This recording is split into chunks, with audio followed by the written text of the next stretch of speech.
vamos só ver aqui. Então se calhar pomos aqui no timer. Como é que se chama a apresentação?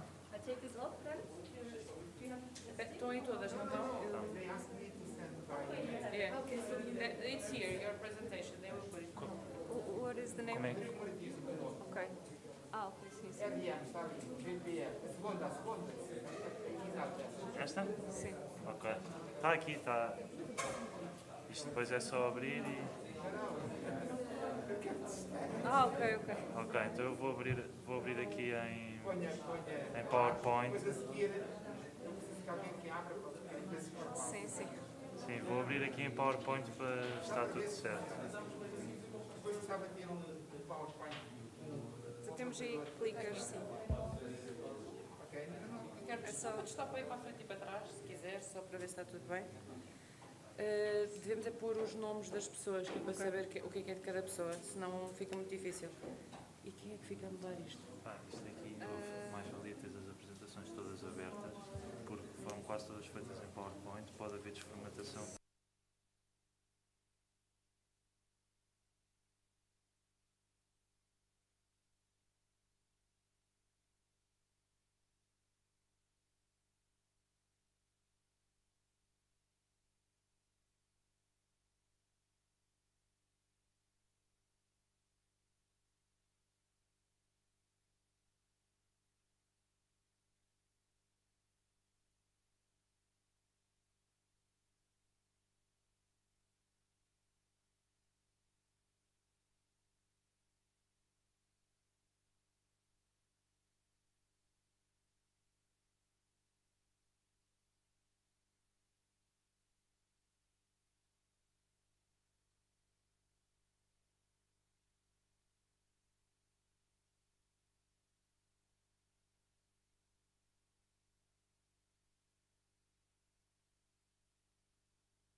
por favor. Sim, sim. Havia uma explicação dos cotores, eu não tenho essa explicação. Não, é só fazer um enquadramento do que é a AIP. Havia conversa da vice-presidente. Sim. Ou o que vocês quiserem dizer só sobre... Sim, ok, perfeito. All right, good morning everyone. We are about to start, but before, I'm going to actually ask everyone to stand up. We are going to start outside just with a small little tour. You can leave everything inside. With a small little tour, just there's a really good reason why we are here today. And so we just want you to, precisely for you to know the reason why and the place where we are standing. No? It's okay? Okay. So we are going to do the small tour inside, so actually you don't need to leave. I just got that information right now. So, with that being said, are we ready to start? I'm going to ask Xavier to right now remove himself for a little bit.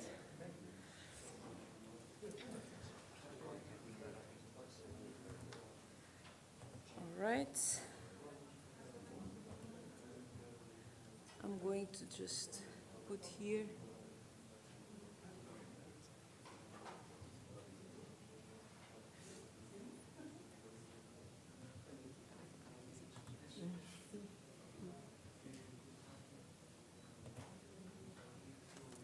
Okay. Sim. All right, so, sorry, let me just put everything in here. So, good morning, everyone. Welcome to this session of EIT RawMaterials Awareness Day in Portugal. We are very fortunate to have all the members, executive members, and also everyone that is making possible for innovation to be deployed in Portugal here today. We choose this house for a very specific reason, IEP, to host this EIT RawMaterials event. So before we even start, and before I pass the word to the CEO of EIT RawMaterials, I believe we could have a context of the reason why we are here today, and also what IEP has been in Portugal. For those, this event will be in English, and for those who are not Portuguese and probably don't know what is IEP, I can just say that is the Portuguese Association for Industry, okay? And with that being said, I have with me two ladies, Vice President and as well an Executive Manager that is going to explain you exactly what IEP is about and the reason why we are here today. So I would just like for you a round of applause for these two ladies who make it for today. Thank you for your applause in advance. I'm Norma Rodrigues, I'm the General Director of IEP, and I want to welcome you to our house. BGE has chosen us as a place to have this meeting. Thank you very much. They are our partner in the several initiatives in the last 3 years, and we think it's a very good partnership. And to have special compliments from IEP to the board of EIT RawMaterials. I can say that with me is Joana Rafael, which is Vice President, so she belongs to the institutional and executive board. I'm an executive only.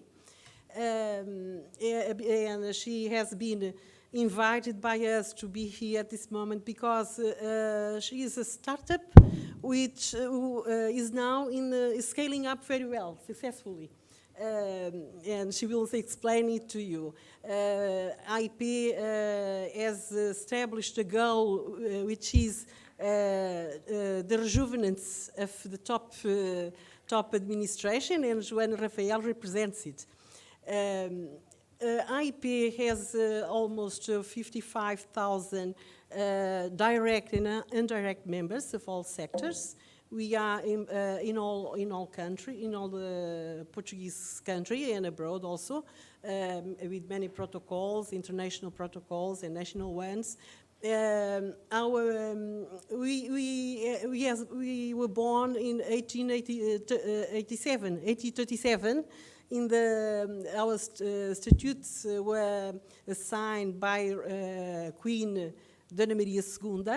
After that, many successful businessmen with background in science, in politics, in culture, joined IP.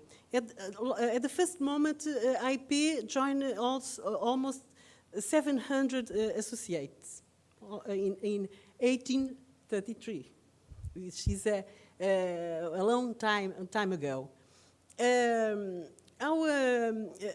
the 19th century, we can say that our main activities or main goals or main milestones were the creation of a training division in IP.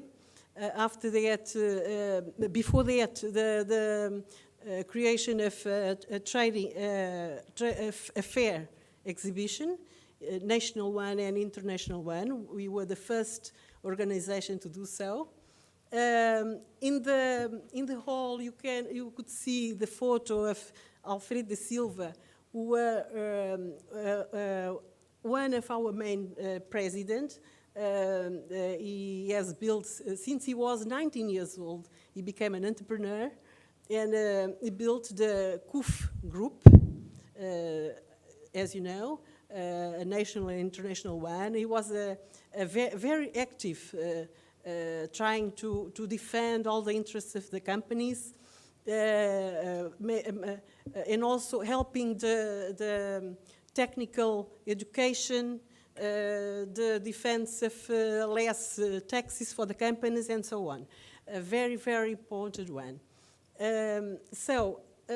IP today develops some works to the support of the companies in different areas, such as training, support for international affairs of the companies, entrepreneurial and innovation, cooperation. We have different projects. Some are selling directly in the market, others are supported by projects in the PT 2020 and 2030 or PRR. Now we are preparing some proposals to PRR. I don't know if you know the translation, Portuguese resilience.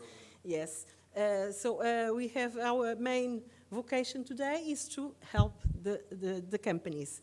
We are thankful for this moment of being here, and I will ask Joana and Rafael to explain a little bit of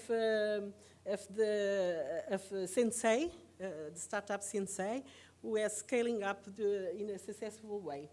Okay, thank you very much.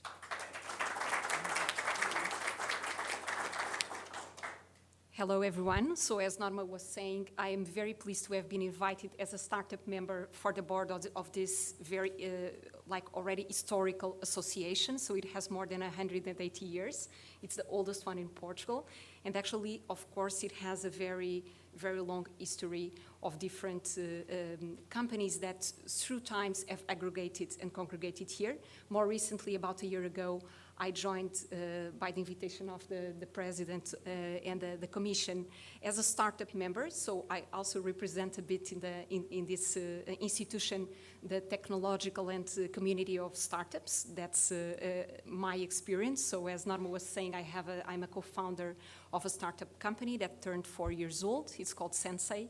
We work in the area of computer vision and machine learning, artificial intelligence to provide autonomous checkout for stores, for physical stores. You can actually, if you have time, try out Continental Lab store in the center of Lisbon, fully automated. You just check in with your phone, and then when you are done with your shopping, you go out and you get your receipt automatically. So if you want to try it, you are invited to do that in the center of Lisbon. So actually, why I'm saying this, IP is a partner for this initiative of BGI and EIT, and of course supports not only industries but also tech companies to aggregate their interests and to create programs to promote the companies and the industry as a whole in this country. And I'd like to welcome all of you. I hope this program is very successful. I'm not sure how many of you are Portuguese or international, but here, who is international or Portuguese? So international ones, maybe there are less? Okay. Okay. So if you have time during this program, you can learn more actually through BGI, certainly, and with Gonçalo's team, about the booming ecosystem of startups. We have now, I think if I'm not wrong, 5 unicorns that came out of Portugal, which is actually incredible for such a tiny country. But actually the environment for creating a startup and scaling it up, it's like in the last years, due to this community that is, rising, of other startups that are having success, more investors looking to Portugal, private investors as well, to deploy capital in companies starting here. So I think the ecosystem is great, and I'm sure we are all working to make it even better. Of course, we want the support of our government, the European Union, to create a more an environment that is at the level of the best countries in Europe, who are doing it even a bit better than us. But I think we are in a good way, on a good path for that. So I'm available if you have any questions, even after this small presentation. And please be welcome to this house, to IP, and have a great event.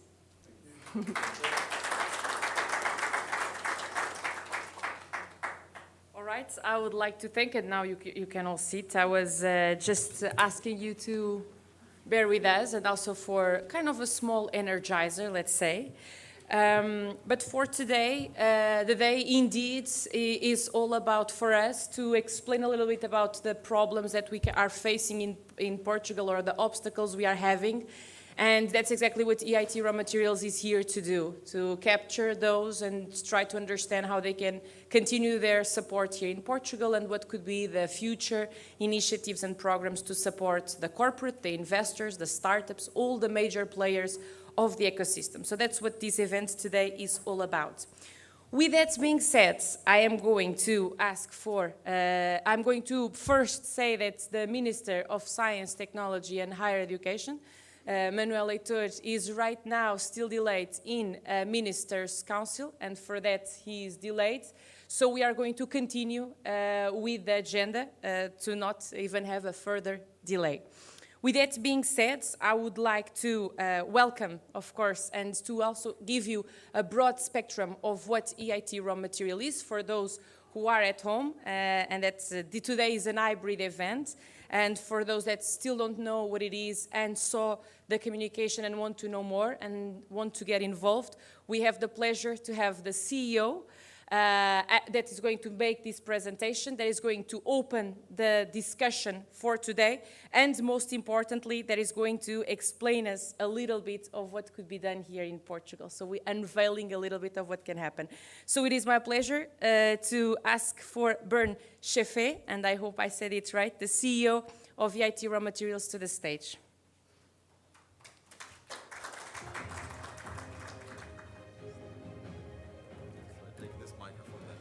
I think that you can use the other microphone. Let me just... I'm good. Let me just put here.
good.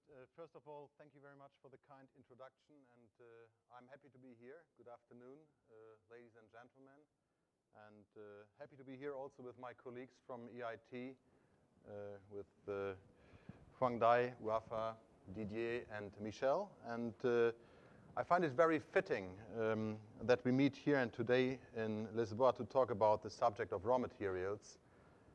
Portugal's innovation ecosystem is a key European contributor to the raw materials value chain and disposes also over an immense and impressive potential of innovation in the development of raw materials and advanced materials. We as a society that consciously opted for the European Green Deal have to rethink and take responsibility and act. The secure supply of raw materials will become the central topic within the European Union, and there is no Green Deal and no green transformation without raw materials. So we have to become much more aware about the context here, both on an entrepreneurial level as well as on a political level. The data on climate change recently published by the IPCC report made it very clear that there is a need for even faster action in order to achieve the decarbonization goals, hence a reduction in CO2 emission reduction. In order to succeed along the green transformation process, we need to be accustomed and to get accustomed to the fact that the projected climate neutral terawatt hours have to be translated in what? In raw materials. This context is still understated and requires an understanding on the availability of quantities in the European raw materials sector as opposed to its needs going forward. We do foresee already by now bottlenecks, dependencies, and risks that will have the potential to interrupt important ecosystems.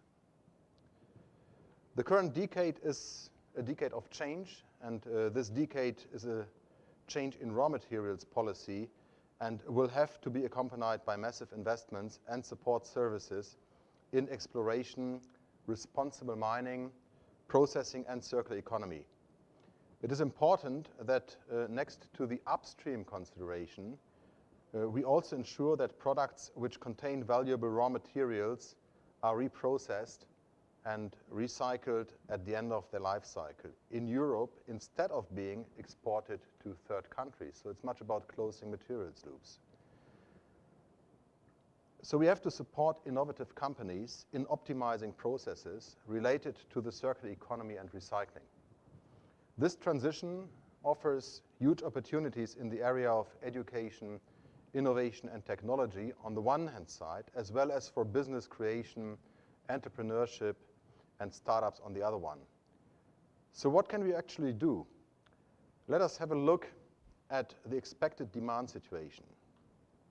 In the course of the European Green Deal, a number of specific requirements were agreed. By 2030, the share of renewable energies in the energy mix should be 40%. And from 2035 onwards, as we know, all new cars should be emission-free. Sounds good. But how and where we will get the raw materials for this transition getting from, and what will be the decisions to be taken. So what the goals of the Green Deal specifically mean for the raw materials demand. In order to achieve the goal of net carbon neutrality by 2050, the demand for raw materials is expected to quadruple, so factor 4, only for the energy sector. The use of rare earths in motors of wind turbines is expected to increase 6 times by 2030 and 15 times by 2050. At the same time, the lithium requirement for electric cars and the required energy storage and conversion systems will alone increase 60 times by 2050, and the cobalt requirements 15 times. I mean, we can all agree that those numbers, even if we want to debate them, are massive and call for action. For most of these raw materials, the EU lacks domestic raw materials production. Europe is largely dependent on imports. This makes us vulnerable to disruptions and interruptions in supply chains, especially for materials with a high and very high supply risk. Last year, COVID-19 and the blocked Suez Canal, the world's most important waterway, showed us how fragile such supply chains can be. There is no alternative for Europe to have secure access to relevant raw materials. This view has been pronounced by the EU Commission, the European Parliament and the Member States, and was instrumental for the decision to appoint EIT RawMaterials to head the European Raw Materials Alliance, short ERMA. With the mandate to promote Europe's competitiveness in the raw materials sector and to support the security of raw materials supply in Europe. Since the launch of the European Raw Materials Alliance in September 2020, we are already implementing this challenge very successfully together with the more than 600 members of the Alliance, consisting of companies, governments, organizations, and NGOs. And we can say that since we have launched this alliance, which is now 1 year, we have been able to qualify and bring to bankability an amount of roughly 30 investment themes and a value of around about 11 billion euros. Via EIT RawMaterials and the European Raw Materials Alliance, we identify and promote projects along the entire value chain, including circular economy. We work with many regions in the world and important stakeholders to diversify supply chain sustainability. Given the forthcoming supply-demand dynamics, we are also convinced that responsible mining and substantial increase of extraction of raw materials must be accelerated in Europe. We believe better do it in your backyard than not do it in your backyard. This is the only way to sustainably meet the demand for raw materials that we need for the green transformation and to create a functioning circular economy and ensure our main mission, which is to ensure a stable and sustainable supply of raw materials to the industrial ecosystems. We are here and today to involve the Portuguese community, being part of this exciting challenge and to contribute with your talents, experience, creativity, and entrepreneurship, which is a benchmark for cutting-edge technology. So more specifically, what are EIT RawMaterials awareness event goals? We want to increase our organization's visibility, because if you go out, who knows EIT RawMaterials? The people that know us, but there are many that should know us and don't. So we clearly want to widespread our visibility also in the Portuguese ecosystem through media and other activities. We second want to connect startups with the EIT RawMaterials business creation team as a potential for the portfolio. So startups are also key of the system here, as we need to connect all the good ideas, the innovation and technology coming from startups with the bigger challenges I was just describing. We want to connect corporate to the EIT material business creation team. The potential for innovation programs to be partners and to participate in open innovation initiatives. We want to connect investors with the EIT RawMaterials business creation team and portfolio management team who can provide good leads of investments that have been de-risked by EIT RawMaterials in the evaluation process. And last but not least, we want to connect incubators and accelerators with EIT RawMaterials to support dissemination and scouting for startups in the local ecosystems. In essence, the purpose of our activities is the following. We want to boost business creation opportunities in the Portuguese market for startups, corporate and investors in the industry of raw materials. We want to provide information regarding EIT RawMaterials opportunities for startup, corporates, SME, university, accelerator, incubators, and to foster their collaboration with the KIC, with the Knowledge and Innovation Center. And we want to create new consortiums of innovation programs in Portugal to work with EIT RawMaterials. Last but not least, we think it's important to introduce the European Raw Materials Alliance to the local ecosystems, as the upscaling activities should always go from startups to SMEs to bigger corporations, connected also within the whole ecosystem across all the activities from education, innovation to technology, in the sense that we bring them together to the solutions of the challenges that I have described. So these activities developed will therefore have the potential to contribute on multiple levels. They will attract potential new Portuguese corporate partners for EIT RawMaterials. They will support a startup's deal flow to EIT RawMaterials programs. They will drive the dissemination of events on a winning network in Portugal and the sharing of best practices and methodologies with the Portuguese hub to accelerate EIT RawMaterials impact in Portugal. And last but not least, create a network of enablers in the country to support the Portuguese EIT RawMaterials hub on dissemination. With this, I thank you very much for your attention and trust that we will have an exciting session here and particularly interesting discussions and exchanges about this magnificent challenge of really building the raw materials future of the 2020s, as the time to act is now, and we cannot wait for tomorrow when looking at the dynamics towards 2030. Thank you very much.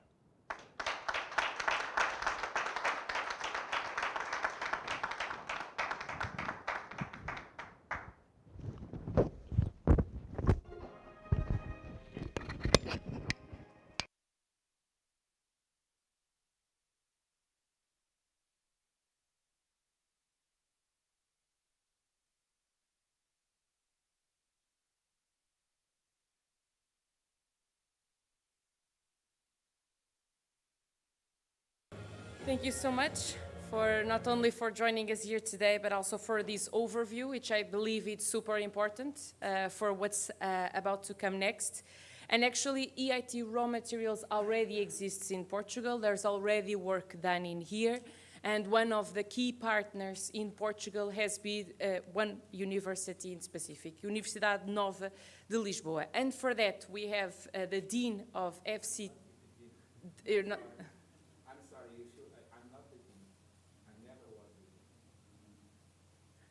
You are the full professor and responsible for the Department of the Materials. And for that, you are going to give us a keynote on precisely the work that has been done out of EIT RawMaterials in Portugal. So I would like to call Rodrigo Martins to the stage to provide us an overview about that. Thank you so much.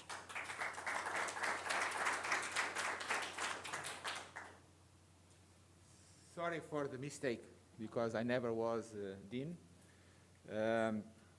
I was responsible for, I was responsible by my faculty to join the team, but I'm not the dean. I would like to first of all, thanks to all. I wonder if who is able to check here. And anyhow, what I have to tell you is that either at the European level, I belong to the best scientific council in the world, which is the RC Council. So I'm responsible to define the policies in the materials field for which I was selected to be a member. And, but here in Portugal today, I belong to the administration board of the Battery Cluster Association. Most of us are involved in trying to build up propositions, just trying to see. And this association took over 3 or 4 weeks ago with the presence of our Prime Minister. And also I'm responsible to create an association for materials where also we are involved and try to see how we can promote the regions in Portugal. What I would like to share with you is something that is very important and try to convince you that how materials are, as it was said before, the activators and accelerators of our comfort and welfare for all. And when we are trying to develop science and technology, we have to look for the comfort. When you look for these images, you can directly see the quality of life that you see in our lives. Good skyscrapers, nice places where you can have a chat with your colleagues, nice cars, nice water for you, enjoy the beaches, look for good singers. This is the world where we are living today. And this is the beautiful world with prosperity. This is what we call prosperity because it gives comfort to us. But we have also to look to a second step of our world. This is what I call inequality, because you see people that are starving, to live starving to get good conditions of improving their own conditions. And most of our routes for improving what was said, circularity, of trying to improve reuse or recycling of materials, uses this type of land to make it. And we cannot do it forever. What we have to see is how we can promote equality between people. And this is global. When we speak about raw materials, we have to speak about global. We cannot speak about just in one point. And one thing that we have to go is for inequalities. And I think that 17 years ago, the United Nations, which I'm very proud because who is there is a Portuguese, that I'm very proud to be there. Also, the EIT was created by a Portuguese, which was Durão Barroso, and one of the key players of this, it was Graça Carvalho, that I would like also to respect her. Anyhow, if you see what people starting looking at, this is not from today, it's from more than 17 years ago, is about sustainability, environment, and economy, how we can play with this. And the most important things, when you saw the images that I showed you before, is that you have to look for what people need to give comfort. You need to get clean and affordable energy. How I can get it? I have to get clean and safe water. I need to have zero hunger. I can have enough food to give to the people. And of course, we must have technology for all. We have to interconnect it, and we must have. And for all of these 4 pillars that I believe of our lives, we need materials, as I will try to show you. And of course, this is also pointed by you, that we have the great challenges on the Green Deal is the zero waste challenge. And of course, in this case, it means that not to food waste, we have to see how we can improve it, not to water waste, not to biocompatible waste, and not to technology waste. This is, I think, the key sectors, and we have to see how science and technology and this is relevant for materials. And as you said, we are fed up of promises. It's time to practice, to go and try to challenge this. And when you go to look, it's not just a fetish, it's something that is demanding for our lives. You can see how the solid waste generations by regions are going on. And you can see that it's, of course, it's growing up towards South of Asia. Why? Because they are getting more comfort, better life, and this means that we are getting to almost to a deadlock. We have to go for green technologies. It's not because it's a fetish. It's a demand for the survival of us, of our territory, which is this world that we know. And if you look for this, and I would like to stress the point of food waste, and it means that most of things that we can do in order to give better conditions and better life conditions for the people. And if you see about, if you look for the global food waste as a country, it will be the 3rd largest greenhouse gas emitter after USA and China.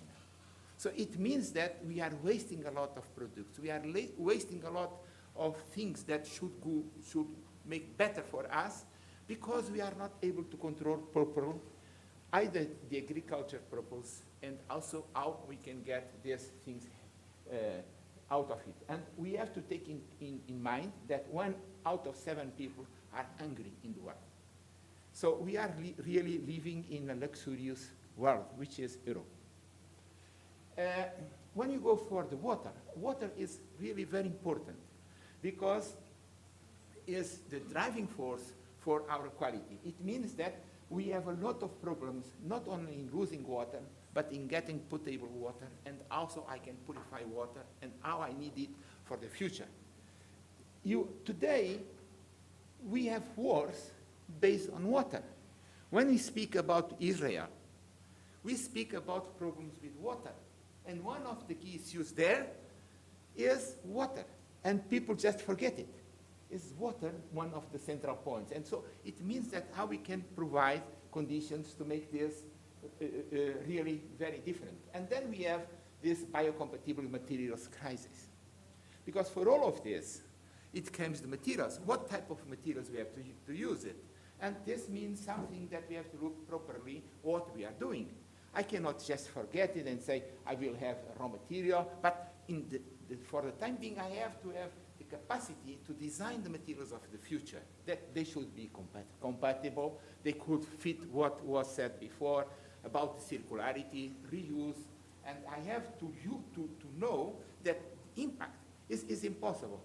The CO2 emissions, we cannot stop it. If I'm moving, I'm creating CO2. So it's a lie, scientific lie to say that I will have zero CO2, because as a human being, I create CO2. So what I have is to control it, to decrease it as fast as I can. And this means that how I can do it? By looking properly for materials. And also, what I have to see, how I can reuse and put this on this circularity that should be, the shorter the circle, the best should be the process. Not to use open value chains as we use today. We have to have this type of capacity to do things changing. And one of the great crises that gives comfort and welfare is the electronic waste. The e-trash is fantastic because it gives comfort. Everyone is a mobile phone. Each mobile phone that we have, you can change the models every 2 years. So it means this is not a product forever. It's a product with a very short time. And each computer has more than 45 types of materials.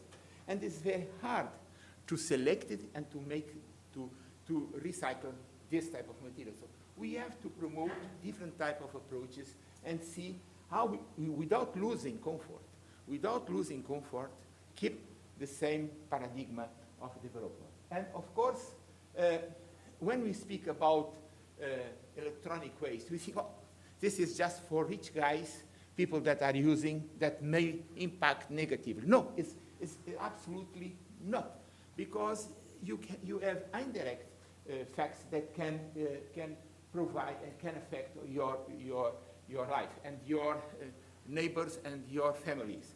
And this is something that we have to see how we can really control. This means decarbonization is not a fetish. It's more than this. It's how I can really control toxicity on the products and on the materials that we have, avoid ingestion, inhalations. Everyone is now with masks because we are afraid of a bacteria and a virus. And this is something that should look. And the vision that we have for this sustainable and green future is to adopt green technologies without sacrificing the digital growth, which means without sacrificing the comfort of the people. And this means that how we can go for these 3 R's, reduce, reuse, and recycling, the circular economy, which means that I have to use and to exploit not only the raw materials, I have to find ways where I can make the same things using much less materials, design new type of materials. And this means that it's inevitable for the future to exploit nanotechnologies, just a way to control the materials. We spoke about lithium. We have to find a substitute for the lithium because the resources that we have in lithium, and we are one of the proud countries in the world because we have lithium here, is because we don't have enough lithium to satisfy the demands of all of the world. We have the lithium reserves is about 0.02%. And if you look, you may have at least 1 billion of the people looking for the benefits, not only of the electric vehicle, but all the commodities that you need to use without pollutant sources. And of course, this means that we have to go for green and advanced materials. So we have to use more non-toxic, biocompatible, and biodegradable materials, using low-cost and simple materials processing, use more multifunctional materials. It's not just to exploit a raw material, it's to see how I can perform more functions exploiting the same material. This is one of the things that we are proud to do, and Elvira Fortunato, that is my wife, she got one of the largest fellowships, and she is winning a lot of prizes worldwide just because thinking different. And this is what we have to do. And also at European level, we make a committee. I'm very proud to belong to this committee. Is how I can design materials of the future. We call this team. And we have German people, French people, Italian people. This has been promoted by the Italian government. By the way, a former president of the European Commission. And this is why we have to see, because when we are looking, it's not to say I have mines, I can refine the materials, and you can use it. But you have to see at the end of the journey how this will impact on your lives. And this is, in fact, something that we are doing. And for all that you look, you can see that the frontiers for our intelligence, and you see for the applications that we want materials, either from the chemistry point of view, physics, engineering, biology, genetics, mathematics, nanotechnology, we have to exploit materials. I just give 2 examples that are coming from where I'm working now at ERCs. The vaccines, the 2 vaccines, the Pfizer and the AstraZeneca, they originated where? At university, with different ideas based on materials, with the guys that earn ERC grants, one in 2017, the other in 2019. And the Nobel Prize of Medicine also earned his prize, but he got an advanced grant at the ERC in 2018. It's not after he got the Nobel Prize, because it's very easy if you got a Nobel Prize, you will get a ERC grant for sure. But no, it was the ideas. This is what is important, is to see what are the developments that you make. The grounds are your imagination, and how you project your imagination for the future. And when you go for this type of things, you have to look for what are the progresses on the renewable energies, and how you can go for decarbonization. I will not go for that because this is something that everyone knows. But we have to see some countries that sometimes people think that they are not so positive, but you can see that the leading countries trying to lead with biofuels and so on is China, Brazil, sugarcane. Everyone knows this from the past. And you have to go for a sustainable and approaching material research. And of course, this means that you have to look for things the detail, it makes the difference. You have to go for how I can improve the substrates, how I can make and synthesize new materials based on oxides or carbon. We have to live with carbon. We must live with carbon. It's impossible. It's in our ADN, but how I can exploit it and make it circularity, how I can use low-cost technologies. So for making a device, I don't need to go for a clean room. I must use more simple technologies and go for simpler the best. We are facing now in Europe a crisis on chips, silicon chips. And this means that we have to change our paradigm. It's impossible that we have a car industry that still uses the same chips as it has been developed 20, 30 years ago. Full silicon-based. We have different ways to make it using metal oxides, using organic materials. Do it, go. Because we don't have a car forever. We have things that are for changing. And of course, using this type, combining materials, technologies, and substrates, whatever there are, you can promote the 4 key points that I told you. And this is absolutely fantastic. Everyone thinks that when we go for circularity or for reuse, things are simple. No, there are very complex steps that we have to really engage and try to see how we can go and how I can move it. I just give an example of when we have mixed plastics, how I can go for separation, reuse, recycling. Cannot be so simple as we think. And the same, even more complex, when you go for electronic waste.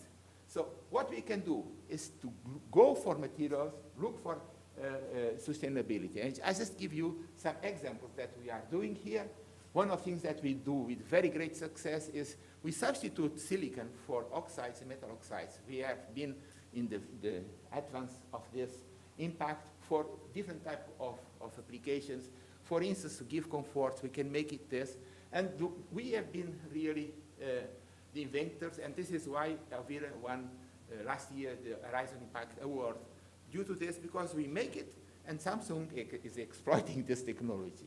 And this is something very, very important. This is a case of success that was born in Europe and has been taking profit outside Europe. But this is not the first example. There are plenty of examples like that.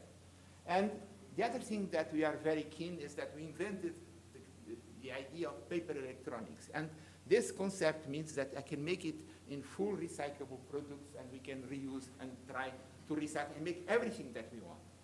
We can make thick inks. This is one, I think, one of great successes that we got inside the KEYNOte RawMaterials.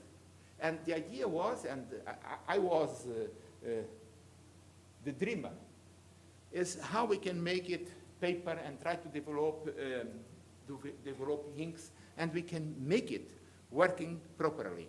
And this idea, I got the support of the co-location center at that time with Didier, also with my colleagues from Fraunhofer,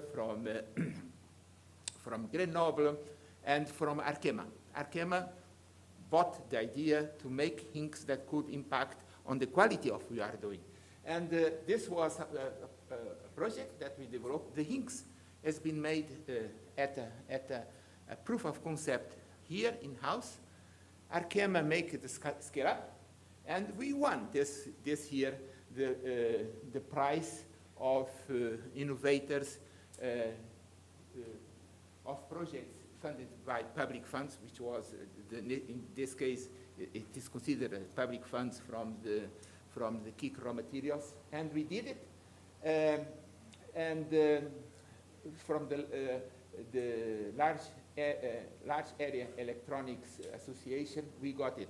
And it's not the first, in our case, it's the fourth prize that we win, because we have ideas, and this is what we need for the future, is creativity. And some people think that when you go for a proposition like KICS, you have to just make implementation. It's not correct. You can make it, you can create, and you can generate innovation. And this is the role that we have to expect inside the materials. And of course, you have a broad range of applications in the area of energy. This is one of the bottlenecks, because without energy, no water for drinkable for the people, no comfort. Energy is the key bone of all the types of development. And so today, we have a broad range of developments centered in different types of energies that we are doing. We are making this type of developments in Portugal, and quite recently, we invented the solar tiles. It was considered a great invention to 2012. This is the solar tile.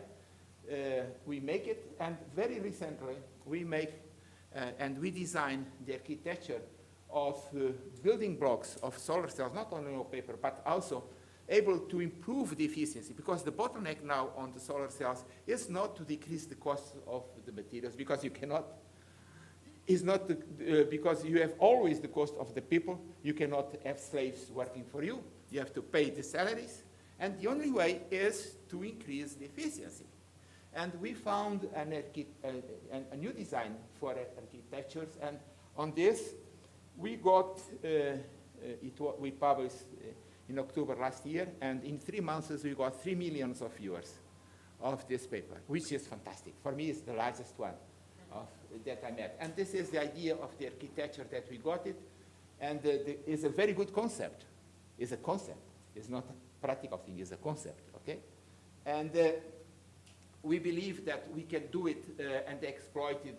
The piezoelectricity, this is something that for textiles, because when we speak about mobile applications, we have to energize this.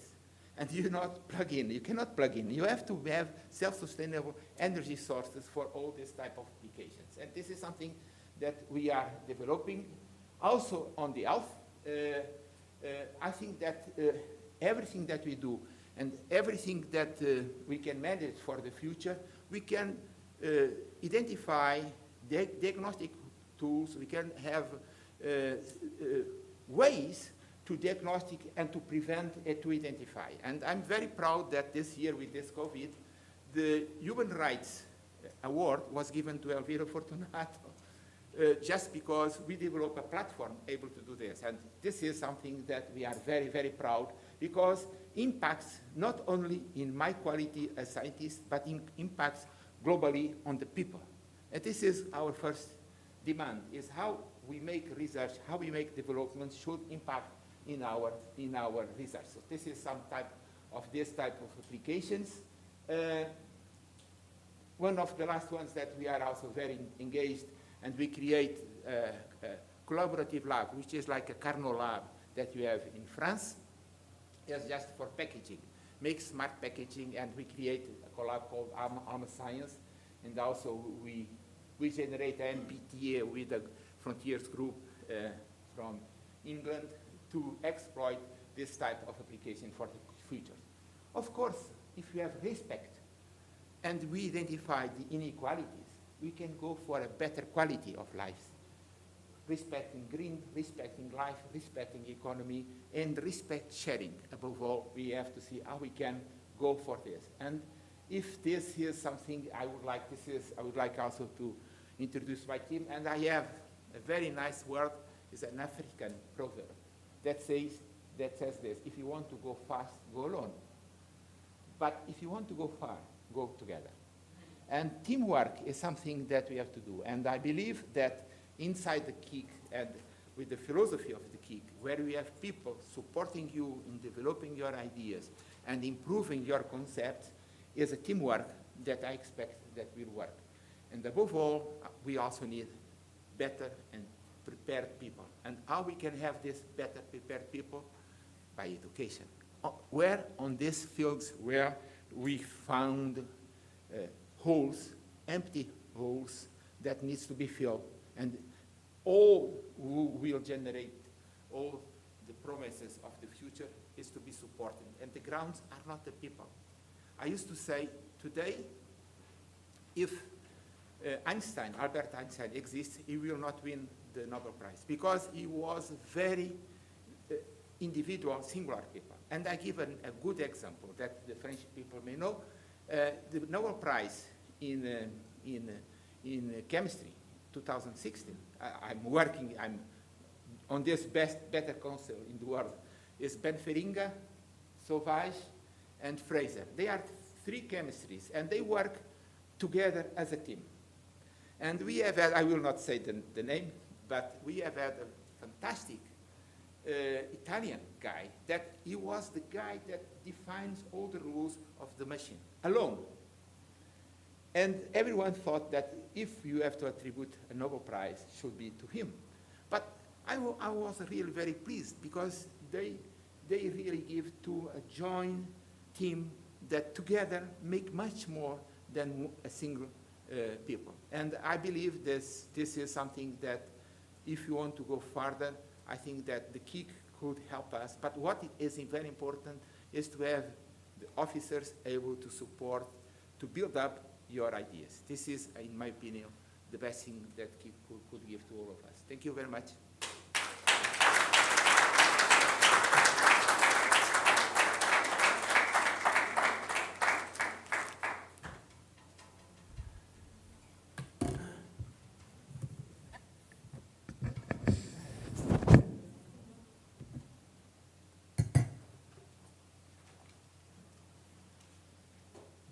All right, thank you so much for your presentation. I think it's a great overview of the importance of raw materials that we sometimes associate just with mining. And then there's several applications that are important to also overview. So with that being said, I'm just going to go back here for our... I have to... I got the wrong information, and I will ask the team to correct it. I have here someone that works with the directly. Perfect. And that will be great for the matchmaking. That will also be explained to all of you. And so that will also be a great point for you to connect with universities and connect these universities within startups. So for the next topic, and because we have just received the testimonial of someone who is working with the science, with the innovation, and the tech transfer, so how to bring these to the market, to the industry, Right now we are going to capture a little bit more on our next session that is going to focus not only on this part of education, but the inevitable link with innovation. And for that, I would like to introduce here with us the Innovation and Education Director at EIT RawMaterials, Didier Zimmermann.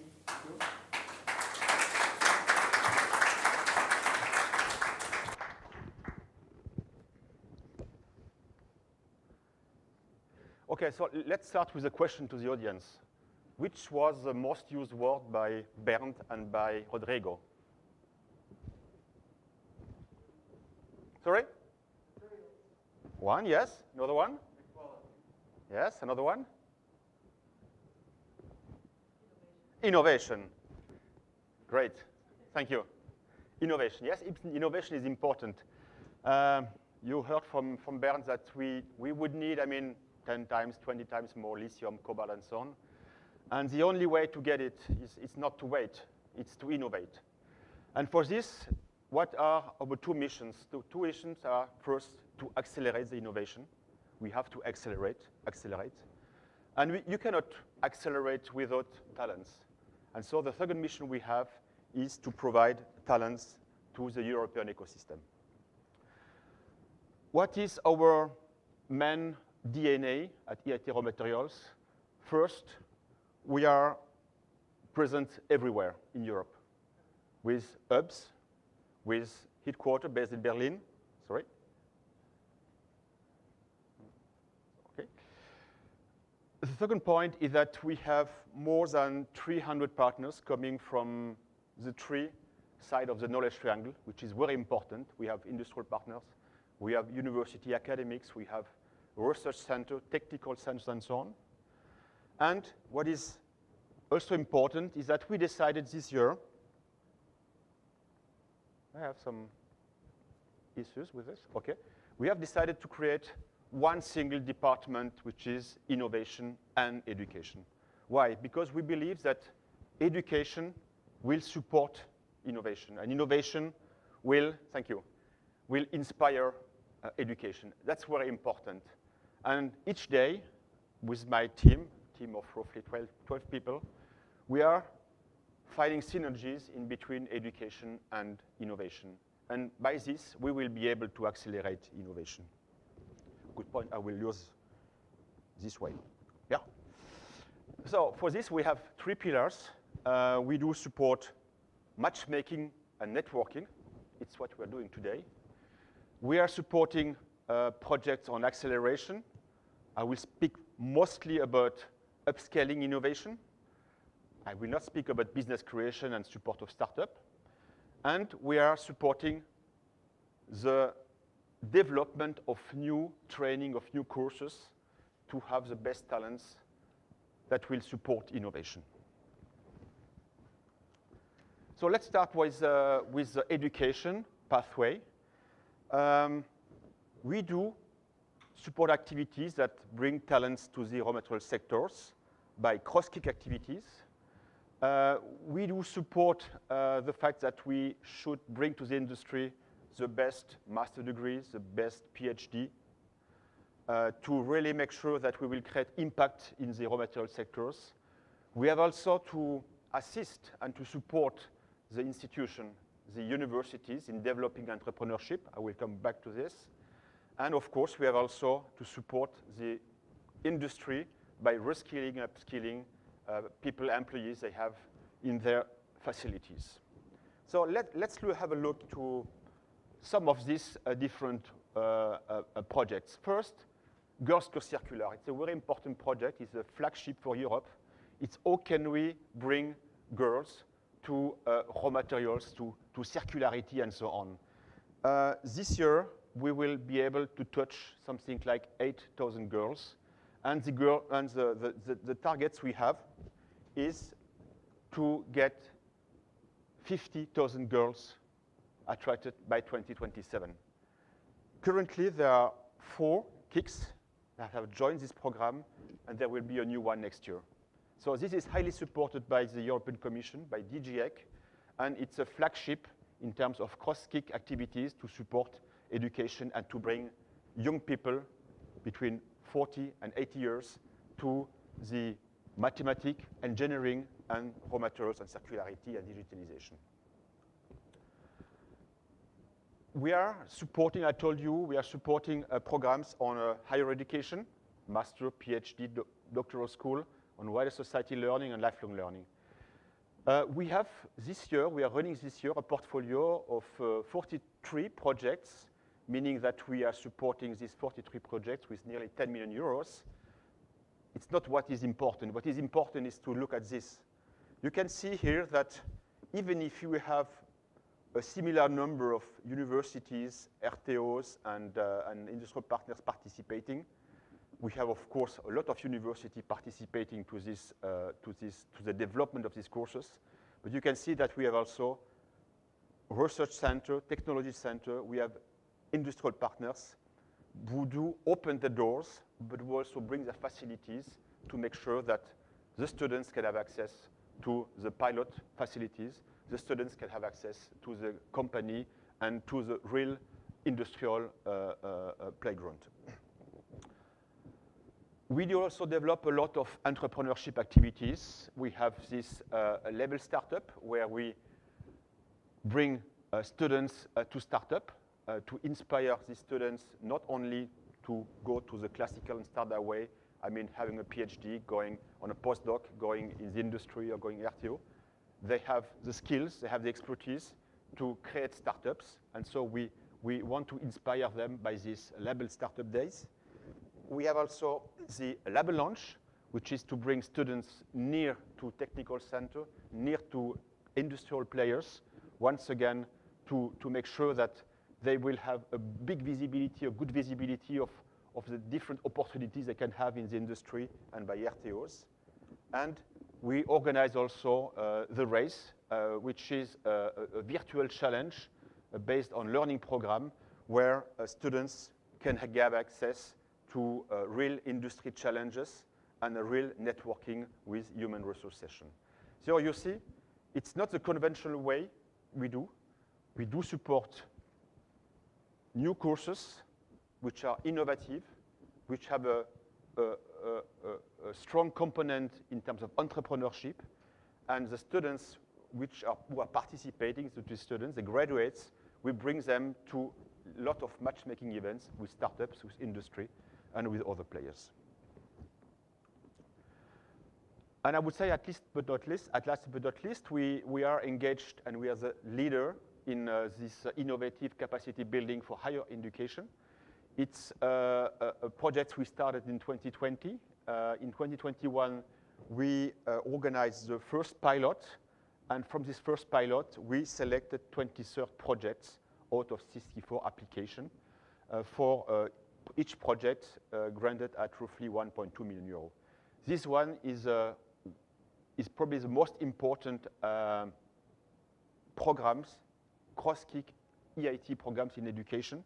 We are very proud, to coordinate this program.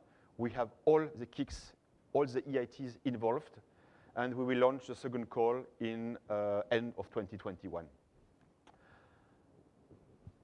This program, as you see, it's important to say, it's not for the students, but it's for the institution, and it's to increase the level of innovation and entrepreneurship. I told you that we are also supporting industry in reskilling and upskilling their employees. And for this, we have developed what we name the professional learning. We are at the start, but you can already get a course on how can I use Earth observation for mining and for exploration. We started this year. We had roughly, until now, 70 participants in 3 different courses. We will have another course in the fall, and we have planned scheduled other ones next year. It's our first course, and I can tell you it attracts a lot of people because using Earth observation for mining application and for exploration is a new trend that is starting, but that will evaluate a lot. The second course we will launch in the fall is a course about lightweight design. because you know that to tackle the Green Deal, to tackle the e-mobility, to tackle the fact that we should have cars with less CO2 emission, one of the way is also to get cars with lightweight materials. And so we have developed a course with one of our partners, with Fraunhofer, and we are distributing, we are proposing this course to managers, to engineers, or technical staff, which are in the manufacturing company of lightweight product. So first course, November. Have a look at our website and you will find all the details and all the conditions for registration. This was about education. You see a large panel in activities we do perform and we do support. Going to innovation, I told you, we want to accelerate innovation. We have an accelerator, we have jump starter, we have booster. I don't want to speak again on this. It's about startups and Ouafae will speak about. I will speak mostly about what we name here innovation project, and in our language we speak about upscaling. So we want to upscale technologies that are at TRL 5 to TRL 7 and 8 to bring them much closer to the market and to the large investment. These projects are for consortia wanting to introduce multidisciplinary impact innovation.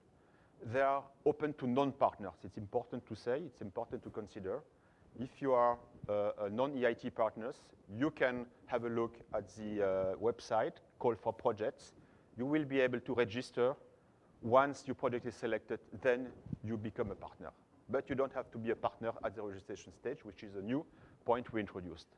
It's a two-stage process, meaning the first stage, it's a 5-page draft. We will see, we will analyze, and we will filter. You are respecting the 5 criteria, you are selected for stage 2, or not, you are not. So it's a win-win situation for both the applicants and for us in terms of time and resources you have to implement to apply to this goal.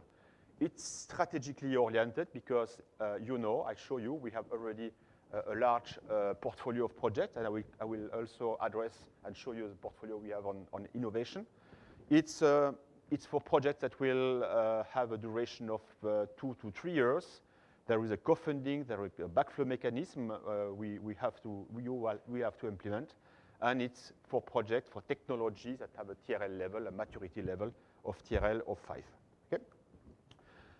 Let's look at what we do invest this year, roughly 40 million euros in 74 projects, which are addressing, you can see, all the different themes of the raw materials value chain. We have projects on exploration, on raw material processing, on recycling. It's a point that has been highlighted by Rodrigo at many times, also on circular economy. And what is important to see once again is it's not projects or programs that are only for industrial partners. You can see here, these are the number of partners that do participate to this project. So you have roughly the same number. But if you look, to the occurrence of participation of academics and RTO, you will see that there are much more academics and RTO participating. Why? Because we believe that innovation, it's not about industrial partners. Industrial partners, where they are coming to EIT RawMaterials, they are looking for partnership. They are looking for expertise. They're looking for facilities, for pilot facilities and so on. It's the only way for them to progress and to reach their goal. And it's why we have a lot of universities and RTO participating to upscaling projects. The best illustration is a project on the recycling of lithium-ion batteries for e-vehicles. It's a project that is coordinated by Eramet. You know Eramet, it's the largest mining company in Europe, with mining of nickel in Indonesia, in Caledonia, also echo. Yeah. Okay, good. Also mining manganese in Africa and also lithium. This company wants to recycle end-of-life batteries, and you can see that to tackle this challenge, they don't go alone. They go first with Suez. Why Suez? Because they will be able to provide not only the end-of-life batteries, but also they will be able to dismantle this battery. to bring the black mass to Eramet. And Eramet will have the facilities, and the technology to extract the valuable raw materials from this black mass. But also, they go not alone. What are you doing if you can extract nickel or cobalt or anything else? They also go with BASF, and BASF committed to use these recycled raw materials to produce new materials for battery. And they go along with a technology university and with another university, which is PSL Chimie Paritech. So you can see that it's a team. Rodrigo expressed it very well. It's a team, and we are supporting this team and many other teams for creating impact in the raw materials value chain. Okay, so I will end my presentation by presenting you what we name the CAVA call. It's the annual call we launch every year for supporting education activities, but also innovation. Up to now, we launched 7 calls. We supported more than 350 partners. We invest, it's an investment, more than 230 million euros, sorry. Only this year, the investment is roughly of 50 million euros, and we are also committed to invest on projects that will go on 22 and 2024. And I told you we have now a 2-stage process which is strategy-oriented. CAVA call number 8, we had a meeting this morning to select the most I would say performant and potentially impactful projects. So probably something between 20 and 22 new projects we will select. And we have already launched the CAVA call number 9. This was launched on the 7th of September. We will address many activities on raw materials, activities on education, which will be concentrated and focus on lifelong learning activities on 4 different topics. We will also address PhD summer and winter school. We will address many topics for upscaling activities as well as for capacity building activities in risk country, EC country, and so on. Okay? All the information are available on our website under call for project 2022. You have to know that, once again, the call is open. It's open to non-partners. And the first application, which is a draft application, should happen no later than November 19 for a final submission that should be in March 18 for projects starting in June 2022. So have a look at this. It's once again open to non-partners, and we will be very happy, with the team, with the team you have today here, to support you in the elaboration of new ideas and new proposals. And for the elaboration of new ideas, I invited you to participate at the Brokerage Expert Forum because we are not only, I would say, funding projects, we are also supporting ideas, meaning that we are bringing people together. We are giving the chance, the opportunity to people to present some ideas of projects. We are creating, we are supporting by matchmaking activities, even in such a difficult period, which is the one we have today. We have online session for matchmaking event. And this is something we do organize after the launch of the call, 1 month after, to allow the participant, to allow future applicants to have 1 additional month to finalize their draft proposal. So have a look at EIT RawMaterials Expert Forum. It's a 1.5 day. First half day is mostly about more explanation of what is CAVA call number 9, what are the topics we do address to the partners. And the second day is a presentation on 3 different, I would say, lighthouse. One is the securing the supply of raw materials. Second one is mobility. The third one is circularity. And you will have speakers. You will have speakers presenting the topics, and also you will have people from the team explaining exactly what we are looking for. And this will be supported by matchmaking and also by the fact that there will be a platform for bilateral discussion between partners. So if you are not aware of what is EIT RawMaterials, please join this expert forum. It's one of our flagship events and for matchmaking. And once again, have a look, and we will be very happy to support you. Thank you. Maybe I will ask you, because you presented several initiatives, maybe some round of questions for someone who could have any questions. Maybe I can, Xavier will pass you the microphone. I will just ask you to keep your mask because of COVID. I'll just start with one first question and then open for anyone who has a Q&A. In the case of Portugal, especially in this part of education, do you envisage the partnership between, for instance, the corporate, and you mentioned that part, the corporate and universities, or you're looking more into deep tech research that comes out of the university and then can have application in the industry? What are you looking for in Portugal to support in this area? I think there is place for every kind of initiative. There is place for academics, for universities, to develop some new courses for master, for PhD, summer school, and so on. There is place for universities to take part in upscaling project. I show it, I illustrate it. I mean, upscaling projects are not only exclusive for industrial partners.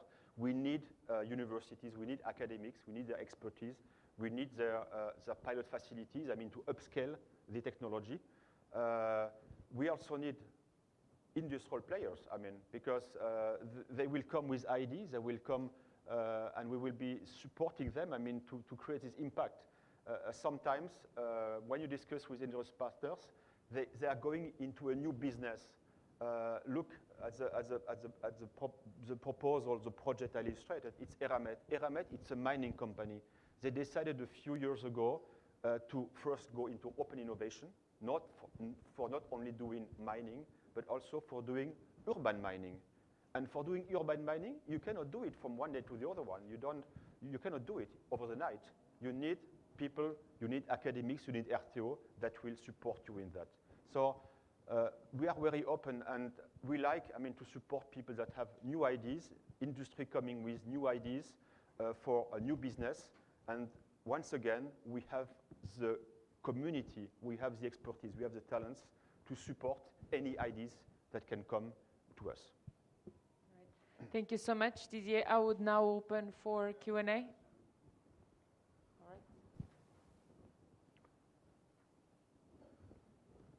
Thank you.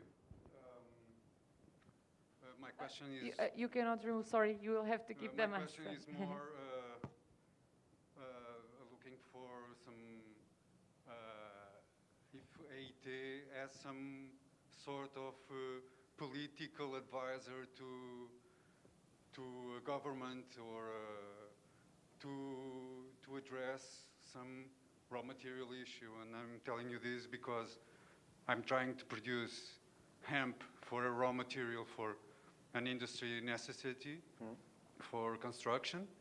And in Portugal, it's been very difficult since I'm trying to produce hemp since 2018. And even this year, my farmers got the risk of being arrested without having all the paperwork and bureaucracy ordered. And, but we have like a mafia control from the political guys that are in the cannabis industry and don't want hemp.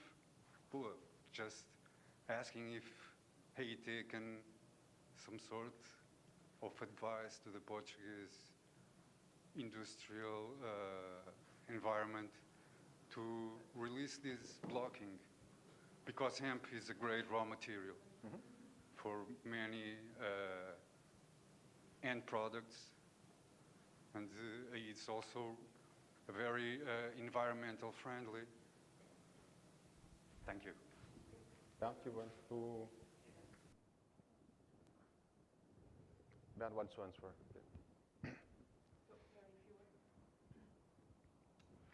Okay, the answer is yes, we do have a political network. We have a person in our organization which is doing the so-called outreach management, where we are reaching out both to the national as well as to the European politicians, also regionally. This is the principal answer. Yes, we do, and we do also address legislative topics and issues to the European and the national governments. The more specific answer would be it depends. I mean, we have, of course, to look at the case. We are not, let me say, individual companies, lawyers, or advocates. But nevertheless, if there's an industry interest where we see barriers that kind of create an obstacle to promote the idea of securing raw material supply in critical areas, we address this. What the success is, what the individual case is, of course, I cannot give you an answer now. I mean, this would always have to be looked at. I don't want to overpromise and underdeliver. I rather say, yes, we do have this political level in our activity. On the individual case, we have to see if this is something which we consider as being of interest to take a position and to address this. Thank you. I don't know if we have more questions from the audience. Thank you. Thank you, Didier, for this great overview of the different pillars from education to innovation and business creation. I was very interested by this EIT Expert Forum. Do you have set dates already for this 1.5 days event? Yes, the dates, it will be on the 13th and 14th of October. Okay. 13, 14 October. Yeah. Thank you. So in 2 weeks. It's an online event, so it's very easy, I mean, to access. So is there any more question in the room?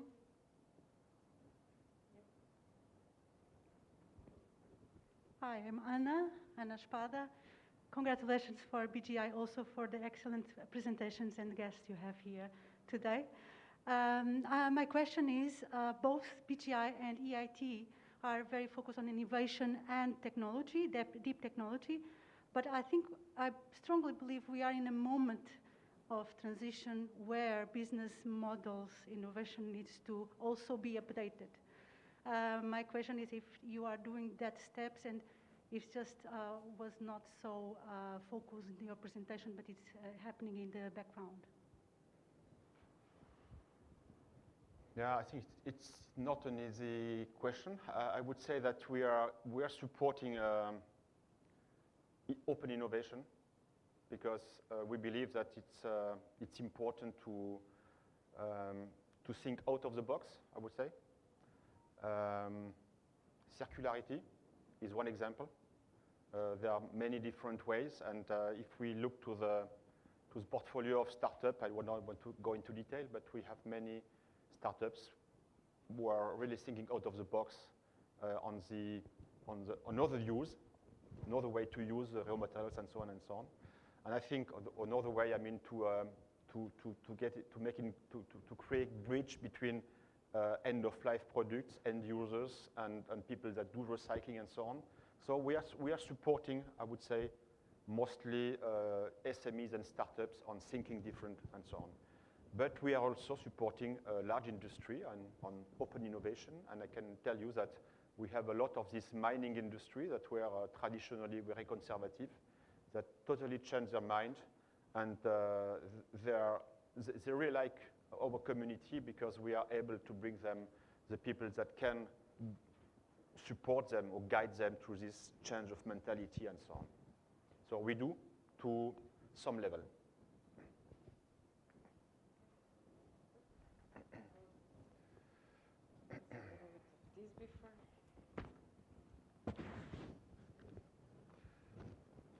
Thank you for the presentation. My question is about, I understand that speed is a key in this change right now. Yeah. And I really like the initiatives that for new ideas, new research and stuff. But is there any kind of pressure on the regular industry right now so they can stop or change their money to, instead to go to the stakeholders, go to directly to the economy to accelerate and speed it up? Can you pressure industries in that point?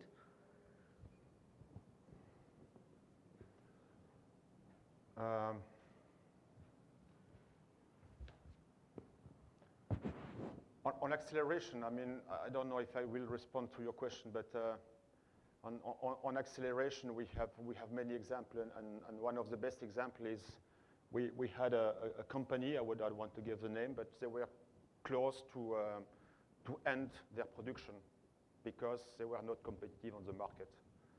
And by accelerating the innovation, we were able, to reintroduce a new process into this company and to make sure that they will stay on the market and they will, but I'm not sure this is a question, but if you can elaborate more on this. It's more about the, I don't think that everyone's going to stop to do what you're doing right now as you are doing, but there is some kind of pressure we could put into the, I don't know, in the regulatory facts, or instead to give the money for an unsustainable profit for the stakeholders could be changed for this kind of initiatives to speed up, not count only to the programs, because there is a lot of bureaucracy that startups need to accomplish for time. Instead, they need to test the products into the market, but it slows down the speed that we need to achieve those goals. For sure, we're not in a country that our individual freedom is debated, so we cannot force them to do that, but there is some kind of consortium, talk, I don't know, we could create that. We could, but I have no experience, sorry.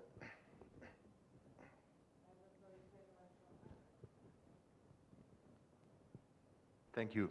Thank you for the question. And I think for every startup company or every interested party who wants to have a startup, you are having great ideas, you want to get things done, and you don't want to check boxes and fill out papers. I understand this, of course.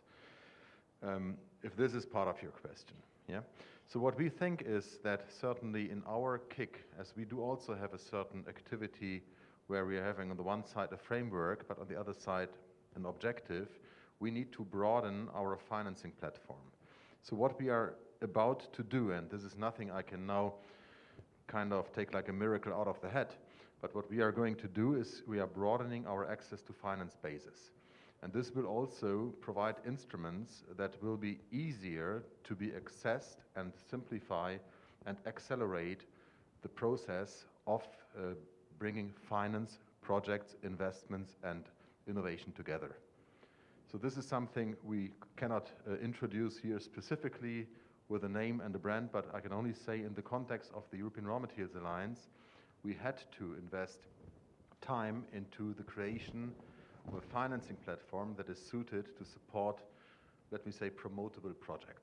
So I would ask you to wait a little bit, and certainly we'll get back also with more ideas on this level when it comes not only to the industry financing, but also to the financing and support and matchmaking of startups with finance. Yeah? It's a half-pregnant answer, I know, but it's not that we wouldn't be doing anything there. Thank you.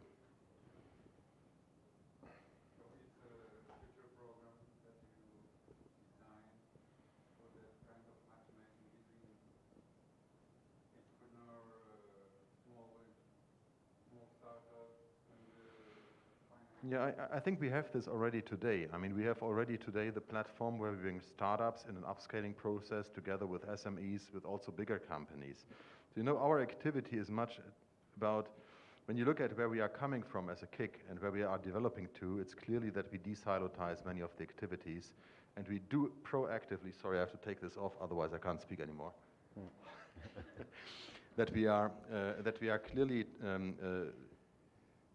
strengthening the link between the activities both on a functional side, if this is education, innovation, or technology creation with entrepreneurship, but also when it comes to speeding up the financial flow. We want to be really competitive in this market, and we consider this as a market, even though we might be an institution, by bringing the best ideas together. I said this in my introduction, we cannot wait for tomorrow, so our point is very clearly, we have to understand how we get all the good ideas, the creativity, the also technological innovation of startups plugged together with the bigger industry that can really then upscale the ideas and accelerate and promote them.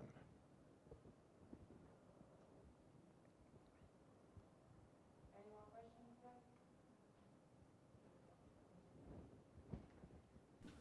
Hello, my name is Alexander Marx, and I am a EIT National Contact Point. And I have a question regarding the upscaling projects. What are the areas for those projects? And can a spin-off from a university outside the EIT network can apply? Thank you. Yes, if I understood you well, I mean, we do encourage, I mean, a spin-off joining this upscaling project. We have many cases today where we had spin-off supported by business creation instrument we have. And this will be a separate presentation from Ouafae, so I don't want to go into this. And when these startups are mature enough, and when they want to scale up, I mean, to a pilot and industrial level, we can find a good consortium with RTO, university, industrial players, to guide them to this pathway. And we have many examples. The other points we can also have in some upscaling projects, technology that is pushed by a university or by an RTO with the outcome that will be the creation of a startup to develop a product. So you can see there are there is an entry point for the startup, and there is an exit point for startups, but starting a new life.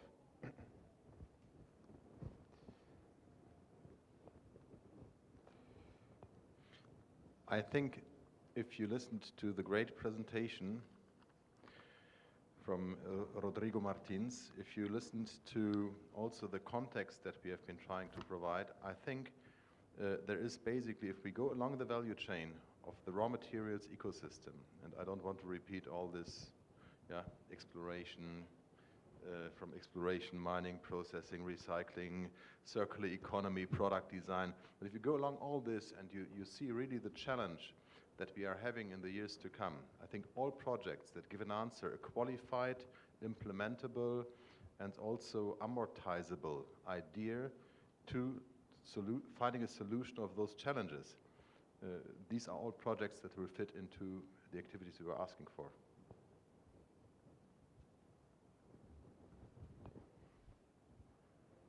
There's another question, yeah.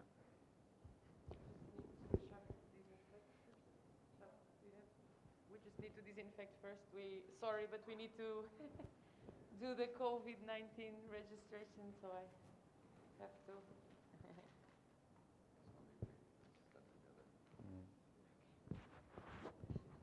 Right, we have to comply with this now.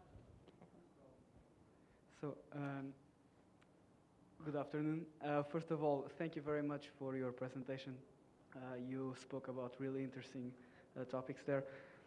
So, as an industrial engineer, I once had the chance of working on a project which was concerning rare earth elements, including neodymium, which is a rare earth element that is utilized for making some strong magnets and other electronic components. Anyway, during that time, I had the chance of getting in contact with a reality that I found out quite interesting. So, China is one economy that is mostly responsible for processing a big chunk of these raw materials.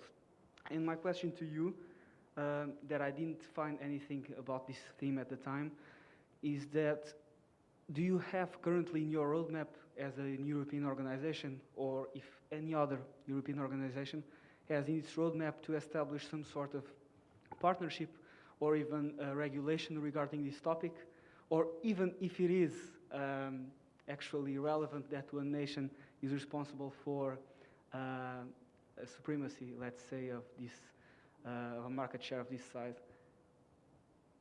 Norma? And sorry for, I mean, getting a bit out of the topic.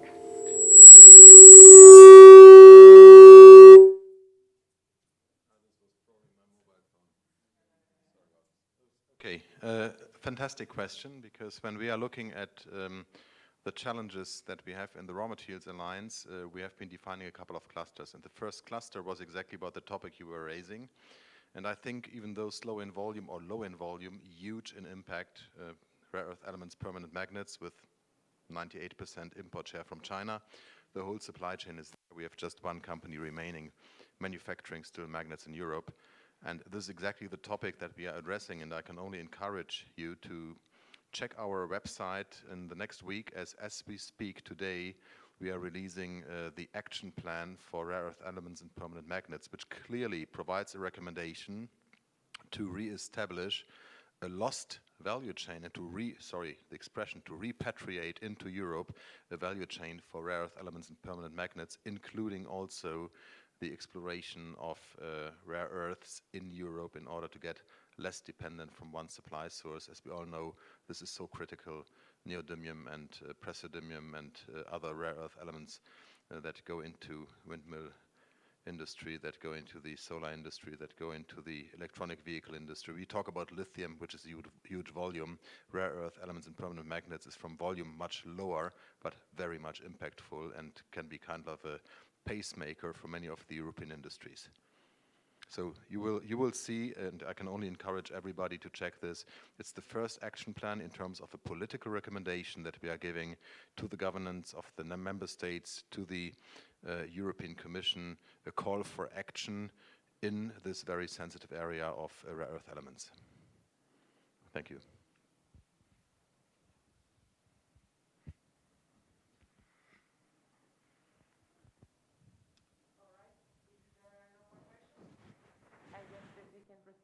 Thank you so much.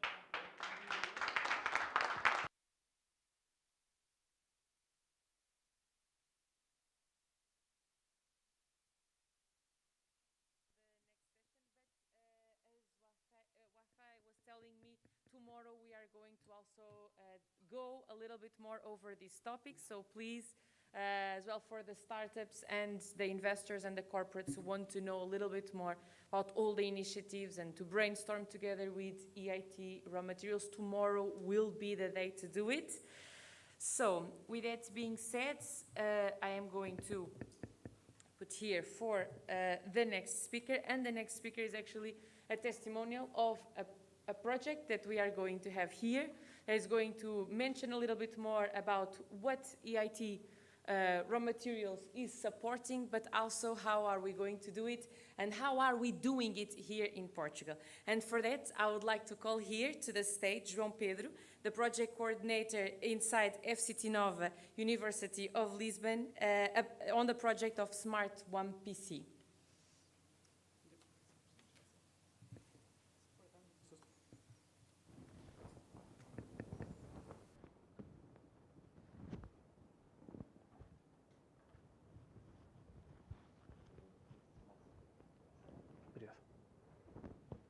Okay. Hi, everyone. My name is João Oliveira, and I am the project coordinator for our EIT-funded project, which is called Smart WAAM. And for those who don't know, WAAM is an additive manufacturing technique. So basically what we are doing is 3D printing metals by melting them and then creating complex structures. Not only that, we are also trying to refurbish old equipment and try to avoid the need for creating new parts and make the use of already existing components. And also we have a strong emphasis here in this project on the development of non-destructive testing to ensure or try to guarantee defect-free parts to make them last longer and more intensively. So this is a project that is composed by ourselves at FCT Nova. We have an industrial partner, which is OCAS, which is a company that was generated from ArcelorMittal. We have another research university like us, NTNU from Norway, and we have University of Bordeaux in France.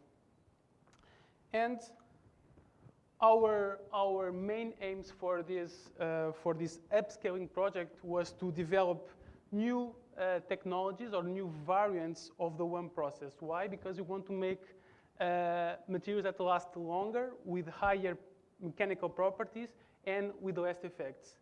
And associated with this, we're also trying to develop technologies for inline inspection during the process to ensure a zero defect approach during production of these components.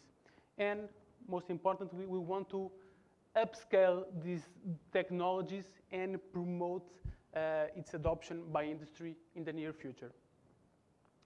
So I want just to give some brief numbers about our project. So the total funding from EIT is around 1.8 million euros, which is a quite large sum. And the co-funding from our consortium is around 1 million euros. And for this year, we have a funding of around 300K euros, which is separated in this sense. And what are the major outcomes that we plan to achieve on this project? So we want to have 2 spin-offs. One is already established, which is coming from AUKUS, and one is expected to be established within next year or the following one that comes directly from the researchers from FCT Nova that are part from this project.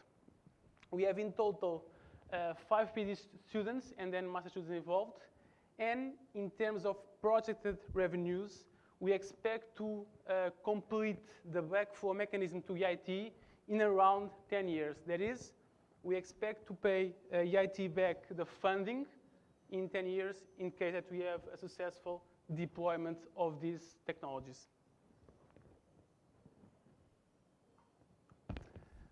And so, how did our story with EIT went? So first, we tried to apply with the same consortium in Cava 6, and this was rejected due to lack of key results. So our TRL level was not very high. So what we did, by advice of EIT, we went to a fast-track project to showcase that our technology could reach the TRL level required for an upscaling project. And with this very short project, so it's like a 6-month project, and with a EIT funding of 50,000 euros, we were able to get the TRL level at the minimum, and then be able to improve our project and submission within the next call, and this was accepted and started this year in January. So what are the main roles of each partner? So we as a university, we are mainly concerned about technological developments in both the WAAM and the non-destructive testing, but also in evaluating how the process can be tuned to improve mechanical properties in the production site. NTNU is also helping us with thermodynamic modeling for us to understand the relationships between process parameters and properties, and the same is happening with University of Bordeaux. And our industrial partner is mainly concerned with the application of our technologies into industrial setting and also on the field testing of our proposed variants. And just to show an example of our technology, this is one example.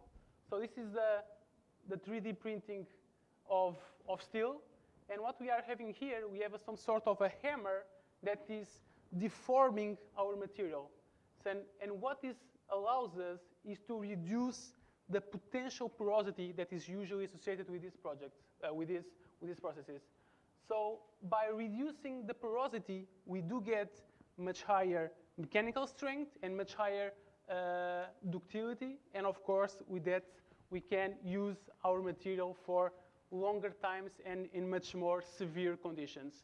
So this is one example of our technology developments. And another one that we are also focused, and that was already mentioned here, is to reuse waste material within these deposits to improve or to change the composition of our deposits. So we are also trying to close the gap or close the loop between reusing silicon and titanium powders to improve the microstructure and mechanical properties within these 3D printed parts. So what are the main industrial related outcomes from this project? So we have the 2 spin-offs. One is from AUKUS, which is called Guarantee, that was established this year and is also working right now with us in the field of WAAM. And within our own university, we are planning to establish a new spin-off, which is going to provide training to new employees that need to be refurbished in terms of their knowledge on additive manufacturing, on NDT evaluation, but also we are mainly focused on providing dedicated services to build their own devices for additive manufacturing. So we are very strong in development custom-made equipment that can fit the needs of any company. So that's one of our big advantages in terms of a university partner. And what is our current status as of today in the project? So we already have a patent filed for our novel WAAM process, and we have been working on a go-to-market strategy. And this is very important for EIT because this is a project that aims at having some sort of outcome in terms of industrial applications. So we have the support from EIT to fine-tune this go-to-market strategy to have the highest potential in terms of market approach. And as a part of the field testing, we are also doing laboratorial testing currently. And what was our relevance in terms of university towards the project? So we are known to be able to create custom-made technologies that can be used in multiple manufacturing processes. And because of this, because we have always this change in terms of manufacturing processes, we need to train and refurbish workers within these industries. So we are also involved in training new personnel that are working with advanced manufacturing. So this is one of the aims of our spin-off. And we are also able to develop summer schools for training either students or workers that are within the field of additive manufacturing or non-destructive testing. We have also been able to create prototypes and demonstrators that can be used for in-field testing before they are being actually deployed to the real market. It's also a very good impact on the companies that we work with. And we are also developing a life cycle assessment platform that can be used across EIT towards the use of additive manufacturing that is nowadays one of the key technologies in worldwide. So finally, let me finish to say the importance of the spin-offs for our project. So EIT requires some sort of backflow mechanism, and of course, our university cannot pay this backflow. So we need to come with money, and this money comes through the spin-offs. And from the two spin-offs that we are going to create, we expect that around $500,000 comes from the OCA spin-off, and roughly 300,000 euros comes from the FCT Nova spin-off, and these are the waiting time that we plan on repaying the EIT funding to the project.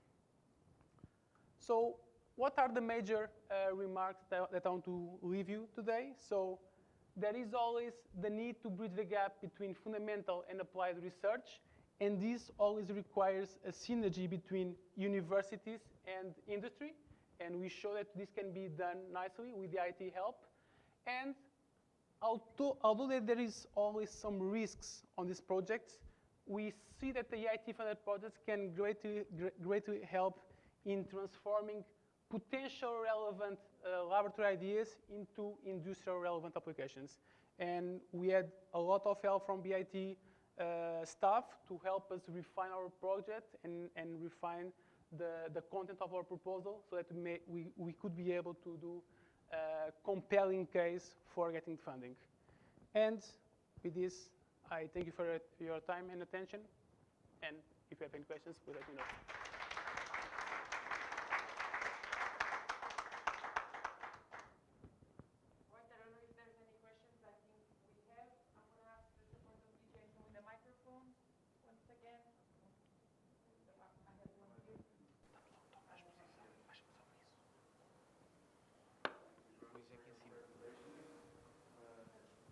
Is working? Yes.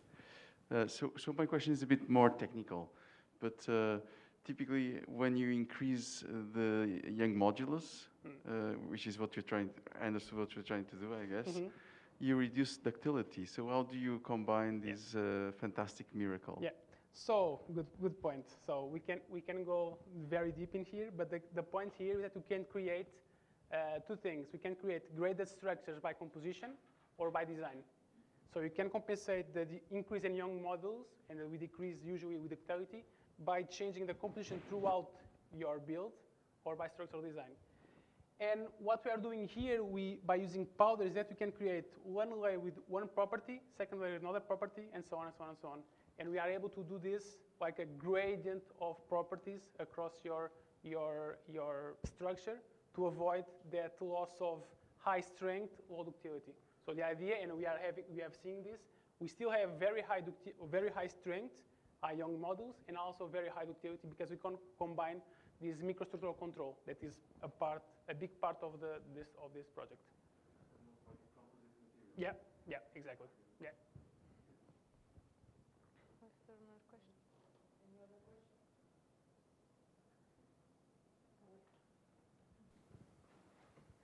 Thank you. On the funding part, I got the point that you about 1.8 million from EIT RawMaterials grant, right?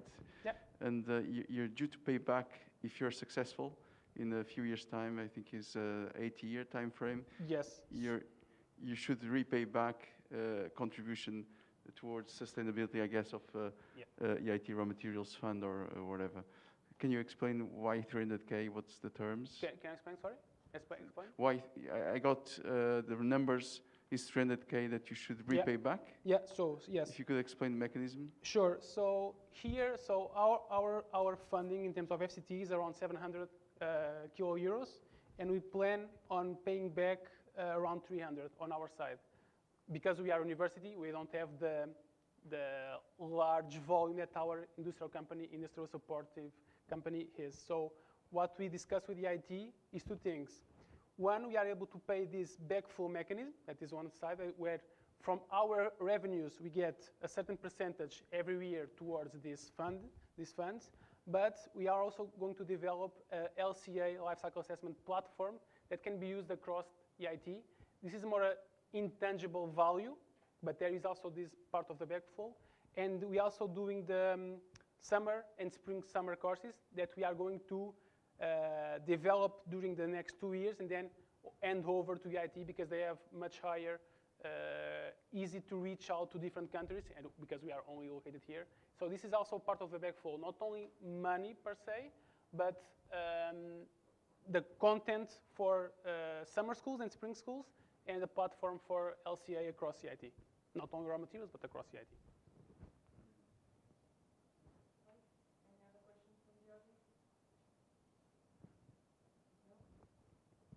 Yeah.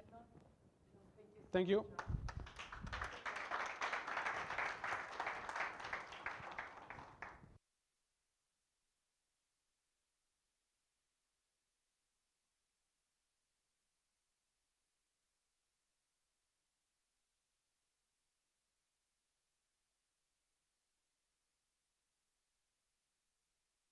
Thank you so much. I think that this is also supports you understanding a little bit more on, thank you so much, supports you a little bit more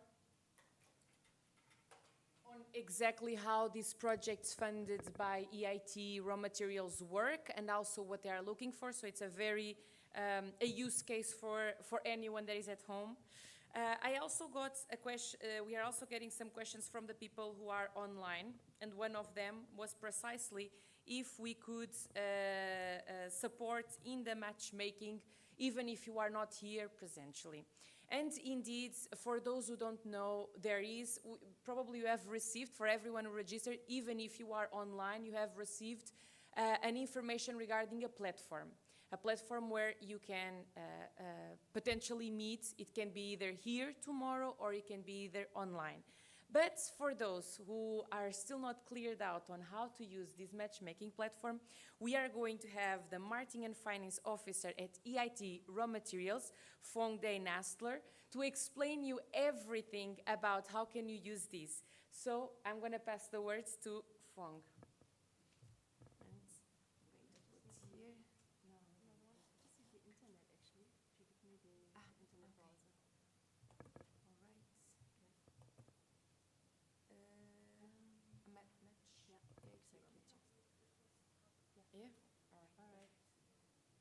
Thank you. I won't take too much of your time because we're actually heading towards the break, and I think it's a very important moment to get some refreshments and to revitalize and also to exchange in person. But as Sofia said, there are a lot of participants also joining remotely, and we would like to give this opportunity to do matchmaking physically for those that are present, but also virtually, online. And for this, I would like to briefly present you the matchmaking platform of EIT RawMaterials. You might have wondered what this QR code is. If you scan the code, it will lead you to this address. And we have set up today's event, the awareness event, where you are automatically signed up with your registration. There are a few steps that you have to do beforehand, before you can set up meetings. We have printed out guidelines for everyone if you need them, but it is very straightforward. You just create your account, so you sign up for the first time with your email address, and then we recommend that you define your profile, so we know what are your interests, what is your organization, and also what are the opportunities maybe that you would like to present to the other participants. And there are two ways actually to set up an event. So you can either request a meeting, a one-to-one meeting with one of the participants, or you can look on the marketplace, which shows you then the propositions of other participants. Tomorrow we will have a dedicated matchmaking session where you can then use the dedicated meeting space. There are signs outside, and we have set up tables. So if you would like to meet someone from EIT RawMaterials or someone from the participants, you are very kindly invited. And if there are any technical problems, you have not received your invitation email where you have to click on the link, anything, then please feel free to contact me. And with this, I would like to invite you to take a break.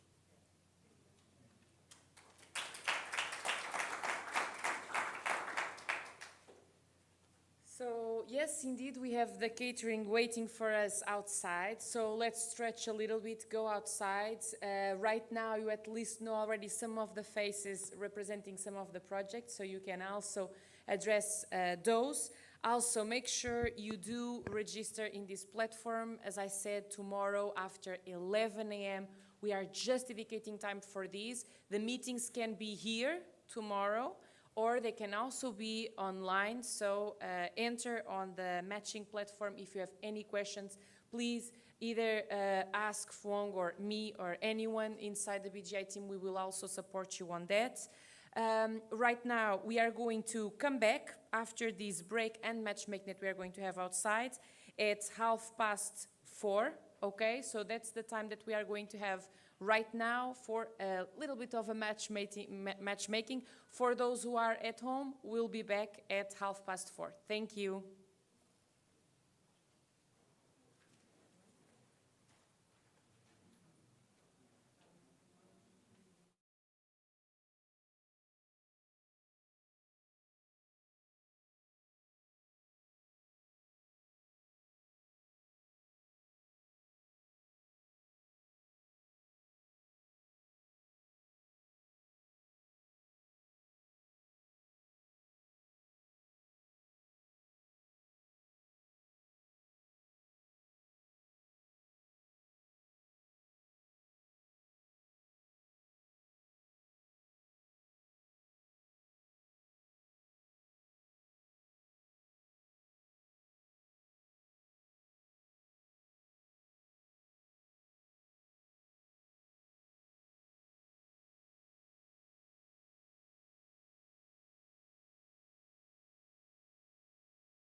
And we know that in our audience, most of them are indeed startups.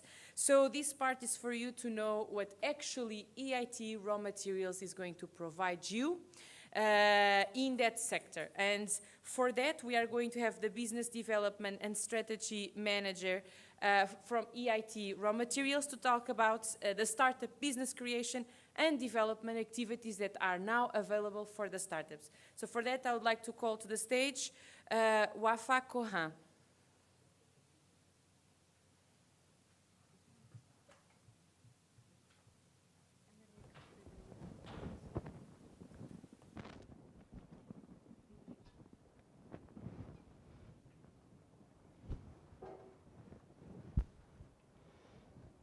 Thank you.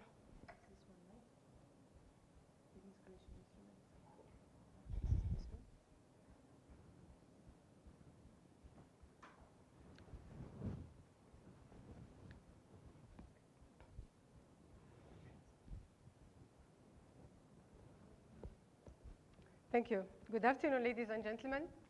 I'm really happy to be here today among the Portuguese innovation ecosystem.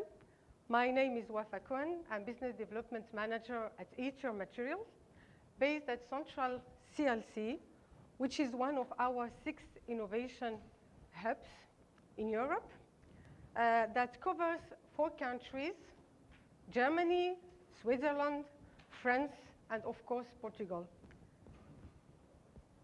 So today, I'm going to focus on the business creation activities, and therefore, I will start by introducing global context regarding the demands and the needs in terms of raw material in Europe. And then I will introduce our business creation instrument to tackle this problem through 3 main instruments that are the Accelerator Program, which we call the ACP, the Booster Program, and the SME Program. And to illustrate those instruments, I'm going to present a few examples, testimonials, and success stories with the startup that we supported through those business creation instruments. So now let's have a look to this slide. As you can see, the raw material consumption increased since 1700s, and you can see that this increase, it's really continuous because of our developments, thanks to our developments in several areas like transportation, renewable energy, aerospace, defense, etc. Nevertheless, our resources in terms of raw materials are not infinite, are not inexhaustible. So that's why EIT RawMaterials has been created in 2012 to tackle this problem with the global vision that is to develop raw material into a major strength for Europe. And to achieve this vision, we have a clear mission, which is to ensure stable and sustainable supply of raw materials, metal and mineral, along the whole value chain, and by driving 3 pillars that are education, innovation, and of course, entrepreneurship activities I'm going to introduce today. Well, you have seen with Didier earlier during this afternoon session activities regarding education, matchmaking, and learning. Now I'm going to focus on the yellow side about the business creation, and mainly the Booster, Accelerator, and the SME program. So before focusing on the Accelerator and Booster program, I would like to emphasize that EIT RawMaterials, as a European organization, we tackle and we act in the H level of TRL and CRL, since the idea until the market. And to achieve that, we have instruments for H level. The ACP program will act at the earliest stage by validating the proof of concept and by validating the need of the market to make sure that what we are going to develop, what we are going to upscale, will have the chance to penetrate the market and then to make impact in the raw material value chain and also in the European ecosystem. The second program is the Booster one, which is complementary to the first one. This one will focus on the business side. We are going to develop the business model and to make sure that this business model is the relevant one to make impact in the ecosystem. Now, let's focus on the accelerator program a little bit. So, our accelerator program takes place in 3 phases: invent, build, and grow. The first phase lasts about 3 months, and during this phase, we are going to focus on the proof of concept and the entrepreneur. The entrepreneur is the key element in the entrepreneurship. So we are going to coach the entrepreneur, to support them, and to make sure that the proof of concept is the good one. During the build phase, that lasts from 3 to 6 months, we are going to focus on the business model through, I would say, test and learn approach by involving the potential customer, by getting their feedback to make sure that the business model is the good one. And during the growth phase, that lasts between 6 and 9 months, we focus on the growth of the startup, the expansion of the team, and how we can support the startup to stay existing and to grow in the future. So to summarize, what we provide through our ECP program, first of all, is individual coaching, thanks to our expert pool in HR, intellectual property, marketing, communication, business development, etc. Secondly, we offer, of course, our European network. Like this, our startup have the opportunity to meet our partners and to develop partnership to develop their startup. And last but not least, the financial support. The startup needs financial support to upscale the proof of concept, to do the business development. So we have portfolio for that for each phase of the program. So who is eligible for the ECP program? Of course, cutting-edge and innovative startup that offer new solution that will make impact, first of all, in the raw material value chain and in the European ecosystem. Just to give you a few examples how we support the entrepreneur during the coaching, this slide shows a few examples of the questions we discussed during the workshop. Many of those questions come from the financial side. We need to support the entrepreneur regarding the valuation, how we raise the money, how we attract investor, what is convertible, and from the marketing side, how we involve the customers and the investor, for instance, in the pricing strategy. Does the price I fix for my product is the relevant one? How can I make sure that is the good price and this is the good product? So we do that through our coaching, individual coaching during the workshop of the ECP program. So if you are interested in our ECP program, here you have the agenda of the coming calls for 22. The ECP call will be open in March, the second one in May, and the last one in September. If you need further information regarding our ECP program, please have a look on Accelerator on our website. Now let's jump to the booster program. As I said, it's a complementary support to the ECP. I would try to introduce the booster through 3 questions: what, who, how. So, it's clearly immediate funding for startup. Just to give you an idea, the average amount is 60 kilo euros. And what we offer as well, it's a package support to the startup with the business development and also technical expertise, thanks to our senior advisor, that cover the whole value chain from mining to recycling.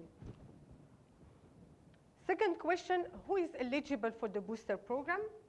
So for sure, the entrepreneur after corporation and startups that offer solution in the raw material, metal and mineral material. How we support the startups and the entrepreneur through the booster? First of all, through our funding, Kickstart funding. The same as the ECP, offering access to our network, and also the possibility to participate to the upscaling project as presented by João during the education innovation session earlier today. So it's important to emphasize that the booster program is a program that has a success share approach. So we take into account the backflow mechanism because it's about our sustainability and also about assessing how our projects, how the startups make impact in the European ecosystem. So by assessing the revenue, by assessing the economical impact, we can have this approach, we can support this approach of backflow mechanism. And last but not least, through the booster program, we give the possibility to the entrepreneur to support them through a project management approach, thanks to our business development manager and also senior advisor. So typically, a booster program lasts 12 months since the selection. And if the startup is selected to participate to upscaling projects, we have several successful examples with startups that achieved the booster program and then they started developing another project through the upscaling projects. So if you're interested in the booster program, here you have the agenda for 22. The cutoff one will be open in January, the second one in May, and the last cutoff will happen in September 22. The same as the ECP. If you need further information, please have a look on our website. Now I'm going to focus on the SME call. This call is more dedicated to the small and medium enterprise, and especially the enterprise that tackle the innovation challenge. Why they need to tackle this innovation challenge? Because, you know, to stay competitive in the market, you need to innovate. You need to integrate new technology in your product, process, or services. So we have the possibility to support those SME through our SME program. And the way we support them, first of all, through our SME funding. To give you an idea, the amount of the SME budget is 200 kilo euros.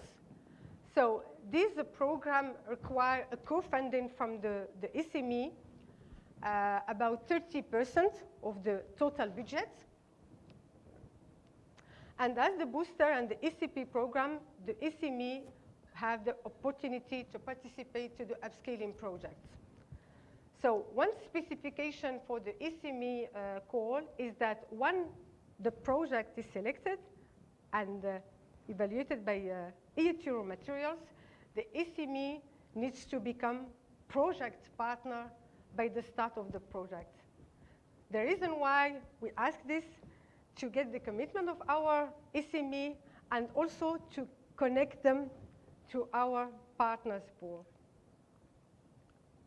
So let's focus now on a few figures regarding our business creation activities. Up to now, we supported about 200 startups.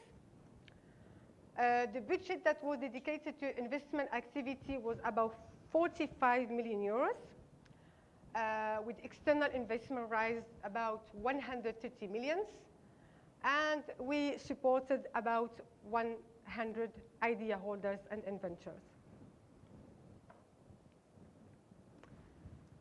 The slide you are seeing here give you an overview of the European SME and startups we supported in the past, or we are supporting through our business creation instruments. As you can see there, those entrepreneurs are active in several areas of the raw material value chain.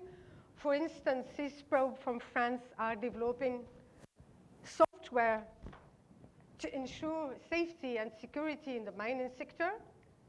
It was the startup that was granted through our Open Innovation Challenge with Eramet last year. For instance, PMC from Netherlands, this is a chemical and a processing SME.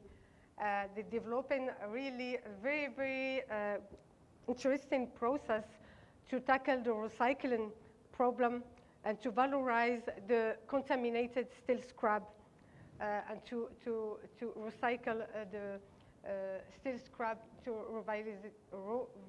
valorize it in the markets. So now let's focus on the Portuguese startups, the ecosystem, with 3 examples that I'm happy to share with you today. The first startup is Smalmatec that we supported in the past through our booster program. Smalmatec developed a solution to protect the metal structure against corrosion. This solution is really innovative because it's not only cost efficient, but it's also eco-friendly and tackle a very, very important problem like corrosion. The second startup is AquainSilico that we are happy to have with us today. Georges, the CEO of AquainSilico, and Mrs. Sara Reis. So we supported this startup through our booster program, and AquainSilico developed a very innovative solution, kind of software tool, to optimize the wastewater treatment across different industries. Sarah, George, we are going to present this further in a few minutes. And last but not least, Cibo. Cibo is a Portuguese startup as well. We supported them in the past through our ECP program. They succeeded ECP1 and ECP2. They are developing a satellite intelligence solution blended with legal and also regulatory analysis to know whenever the status of compliance in the mining sector. So with this example, I finish my presentation. Thank you very much for your attention, and happy to answer your questions. Thank you. So once again, I'll ask the support of BGI team for the micros, and I would open for Q&A if there's any questions. We have one here. Do you have a micro?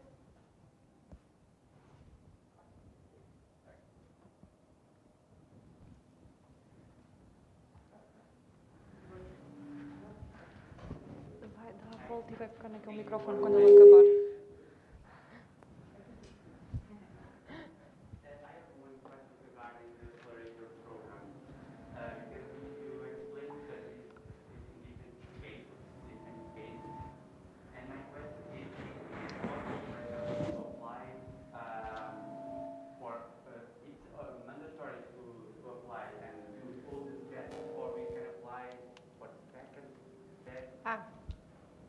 Thank you for the question. Indeed, it's important aspect. So for the ECP program, the startup need to apply for the phase 1, and it's kind of continuous program, and you need to pass the stage 1 and stage 2. So even if there is 3 phases, you need to follow the whole program like this, the entrepreneur is really supported in their journey from the idea until the development and the penetration of the product in the market.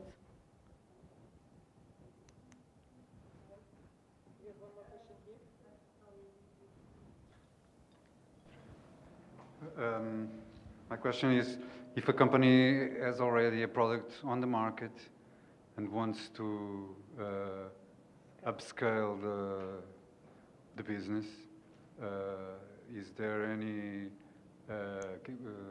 possibility to enter this program? You mean if the company has already product in the market? For sure, this is the case, for instance, with the SME that have already product in the market, but they would like to make the products more competitive by integrating new technology, so we can support them to our SME program to upscale the technology, to integrate the technology in the new product, and to commercialize the new product with the technology incorporated. Okay. So that could be the, for instance, the booster program or even the SME program. Okay, thank you. Thank you.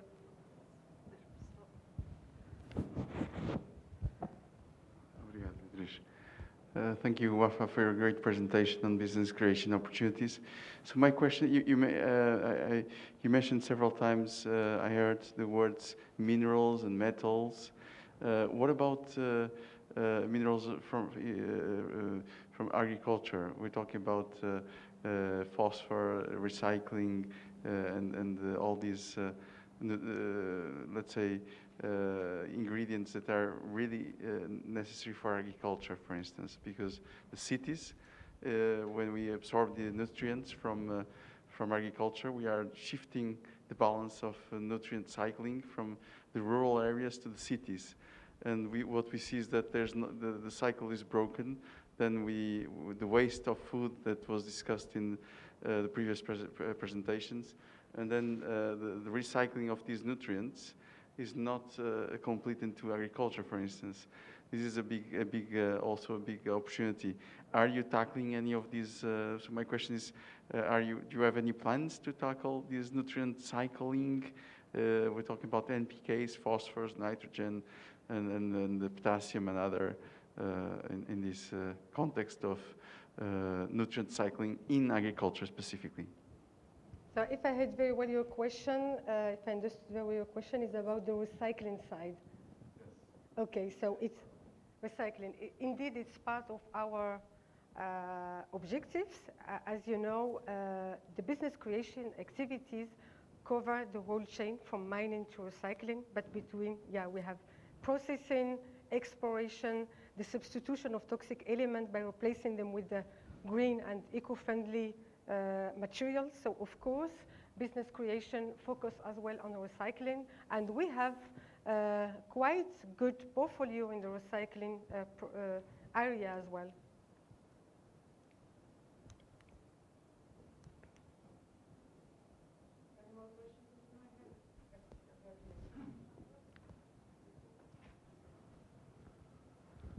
Thank you. From the startups that you already support, do we have any example of startups that also apply to EIC Accelerator, the European Innovation Council Accelerator? Do we have any example of startups that apply to the EIC Accelerator? Sorry, I didn't hear your question. The question was, if any of your startups also apply to the EIC Accelerator, the European Innovation Council. Yeah, of course. First of all, the ECP, we can support since the idea, even if the startup is not corporated. This is kind of flexibility we offer to entrepreneurs to let them time to corporate the startup. But if your startup is already corporated and you wanted to start the program, the support through the ECP, of course, you are more than welcome. You can start by the coaching and the financial support with the ECP. And then if you succeed stage 1 and stage 2 of the ECP, we have the possibility to support you after through our complementary program.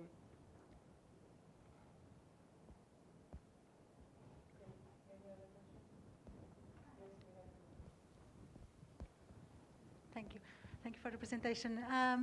If a company is not deep tech, and since EIT drives innovations through technology, is that eligible to apply to the program, to the acceleration program, or not really? Yeah, it's a very interesting question. Well, we support innovative solutions that will make impact in the raw material value chain. And I would say innovation is one of our criteria. Now, what is innovation? So it's a tricky question. So from the IP side, I would say we need the new solutions that are innovative and new enough to be protected. And like this, you can protect your business. I mean, from the IP side. But from the business side, I would say if you are convinced enough that the solution combine enough, I would say, new complementary solution to make impact in the raw material value chain, that could be considered, I would say. But we will focus on the solution that could be protected from the IP side to make sure that the business will not be disturbed by IP and corporate problem after the development of the solution, I would say. Thank you. All right. Do we have any more questions? If not, Ouafae, Thank you. So much. Thank you very much.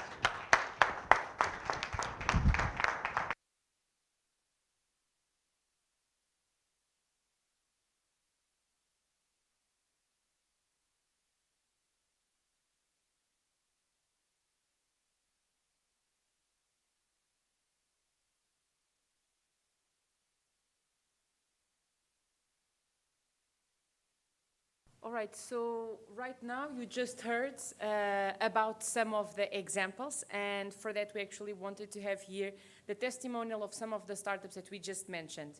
So for that we are going to have right now an overview from Sara Reis, Director at AquainSilico, that is going to give us a testimonial of what it has been like to be supported as well by EIT RawMaterials. So a round of applause for Sara.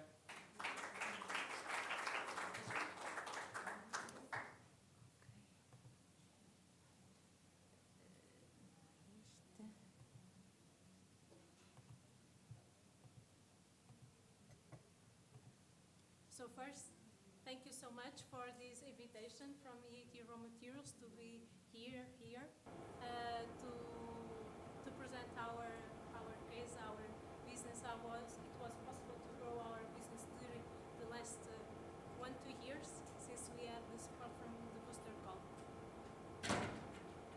So my name is Sara Reis. So very briefly, the company is a spin-off company from FCT Nova, Faculty of Science and Technology from University Nova, and it combines a team that is expert on bioengineering and modeling, together with some skills on the industry, on the wastewater treatment plants. And I've heard the topic of phosphorus and nitrogen, and this is one of the cases, one company that is tackling exactly one of these challenges. So, not sure if you know, the wastewater treatment plants, they can also be a kind of blue plants, because they are sources of many materials, like phosphorus, nitrates. It can also be a source of to develop bioplastics. So there is a great opportunity for waste recovery plants to remove nutrients, produce new products, and we should look for wastewater treatment plants with another perspective as enhancers for a circular economy. And one of the main problems of wastewater treatment plants is also related with the microbial community performance. So most of the times the plants doesn't reach the objectives because of the microbial organisms, because there are some unexpected effects. And here is where the team has relevant knowledge that is compiling and modeling and can support the wastewater treatment plants to improve the energy, reduce the energy they use, can tackle the waste disposal and the chemicals use. So microorganisms can be, if we know the behavior, they are important to these aspects, to decrease the energy, increase the bioproducts from the waste, like phosphorus, nitratus, to use less chemicals and increase the OPEX of the plants, and finally to improve the wastewater treatment service. So here is a historic perspective.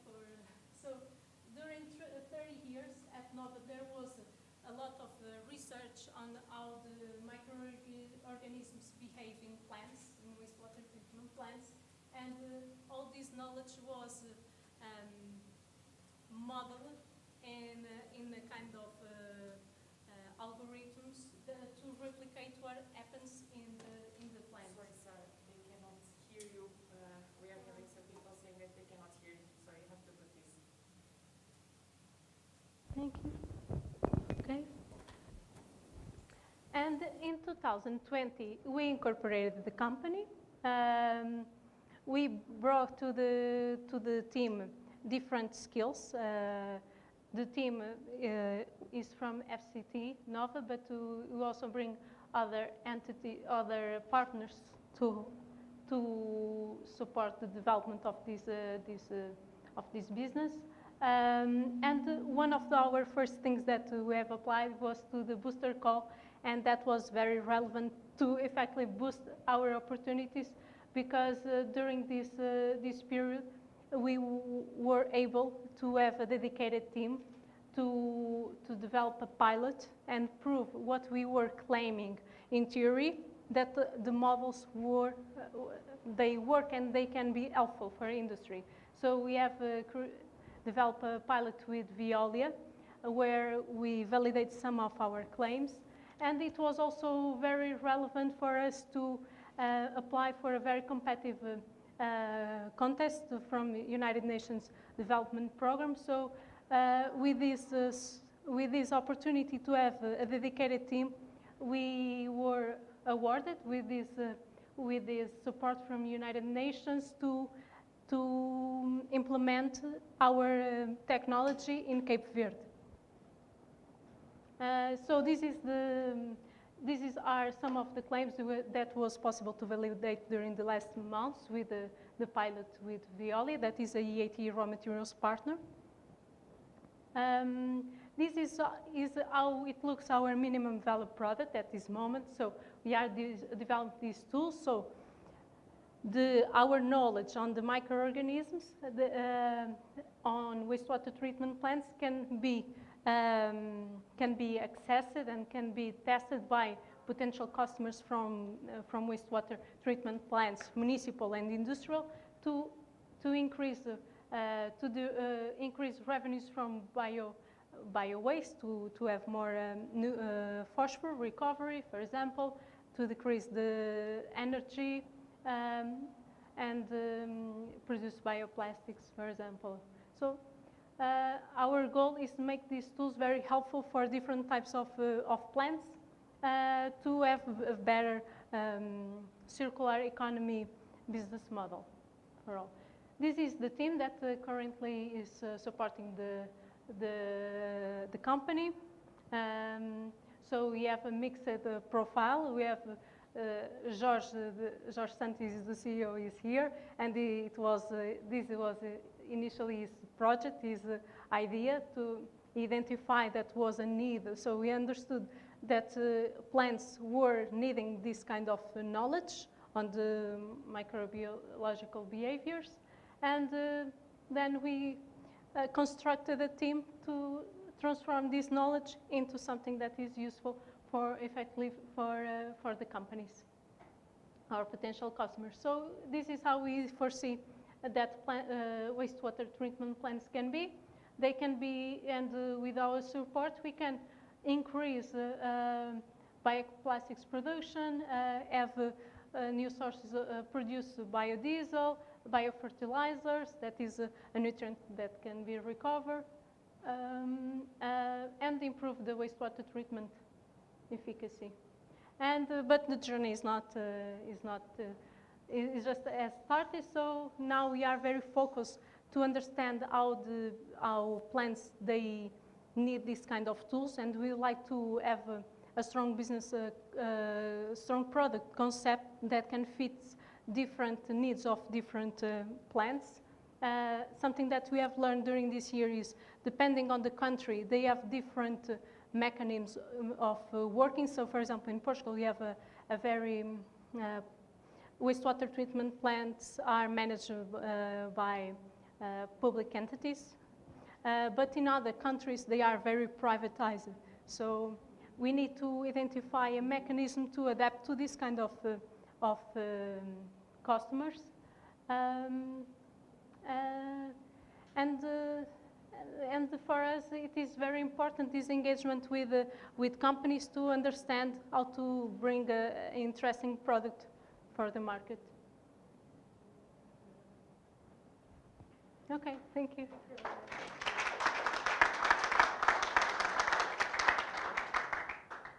All right, maybe I would open for some Q&A, if there's any Q&A for this factor.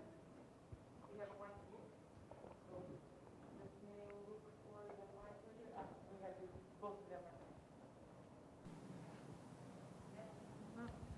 Thank you. Thank you. Thank you for the presentation. A nice project. I would like to ask you more about your collaboration with Veolia. Was it I would like to know about the experience that you have as a startup collaborating with this kind of very large company that is Veolia, and what you took out of this collaboration, or if maybe there is a further collaboration with them.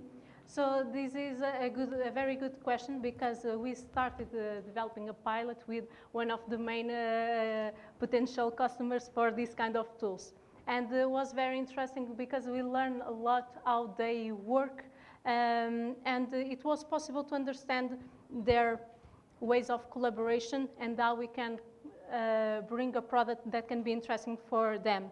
So in the end, it was very useful to understand the way they think and the way they foresee this kind of tools to make sure that we can bring value in the future for a potential customer like Veolia.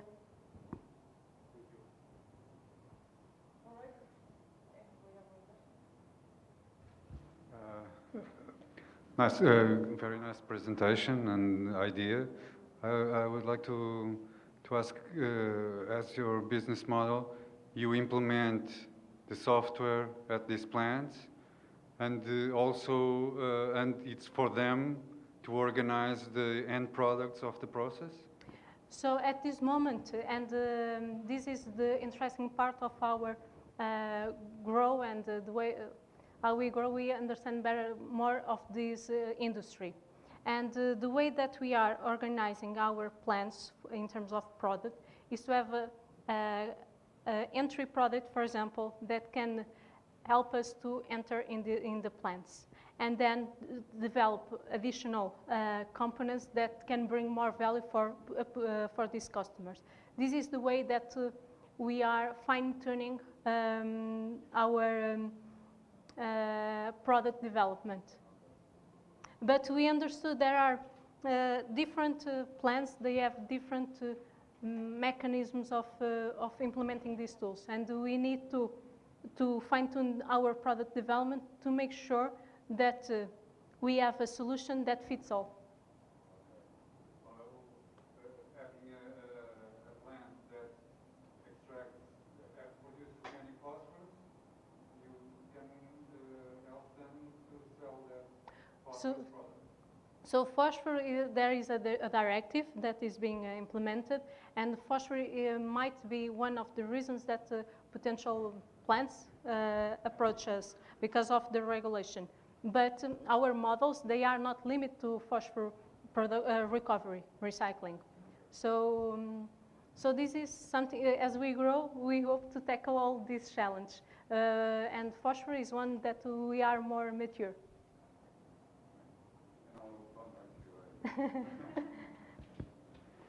Okay, Sara, I will ask you a tough question.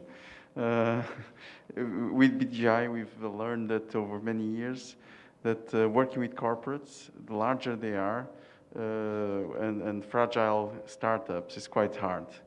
And managing this relationship, it's for us that we are in the middle, BGI, as a tech transfer deep tech accelerator, it takes some specific methodologies. For instance, we do this for Vodafone, we manage their open innovation program and so on, and we have to teach both the internal champions at large companies not to kill a startup, and so easy to kill them by delaying.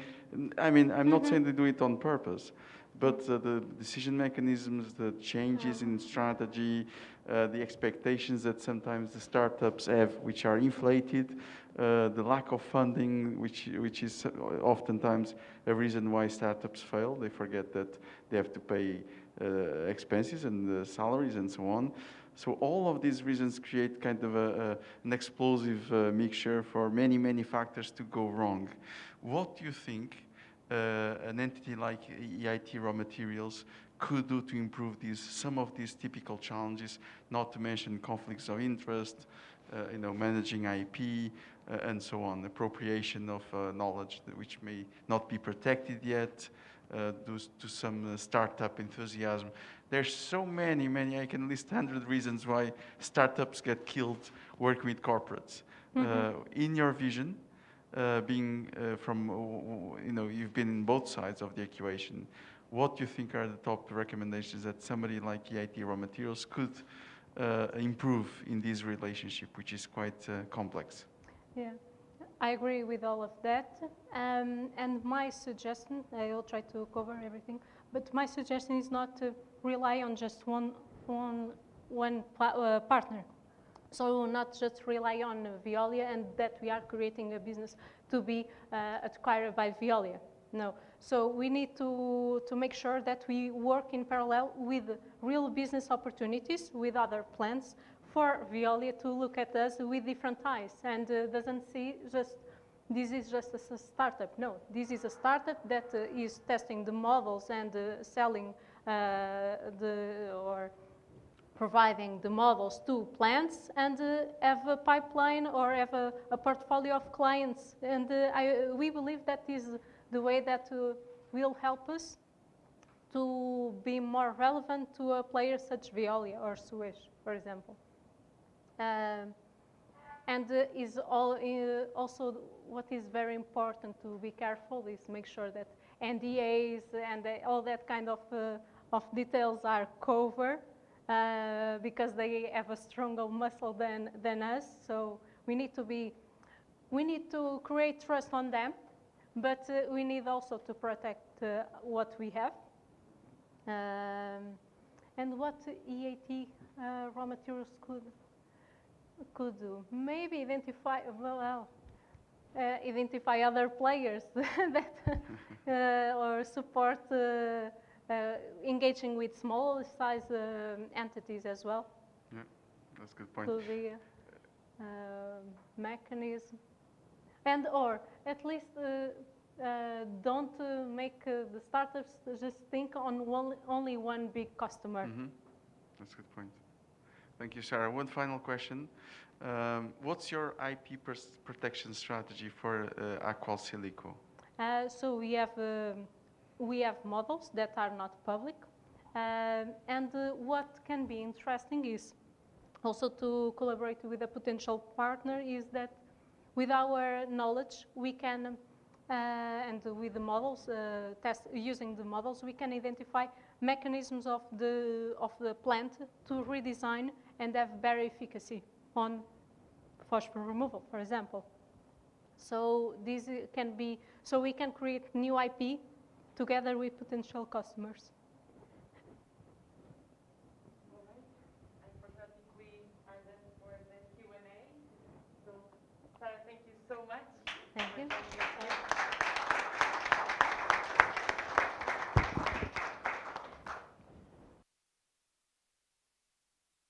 To clean up everything.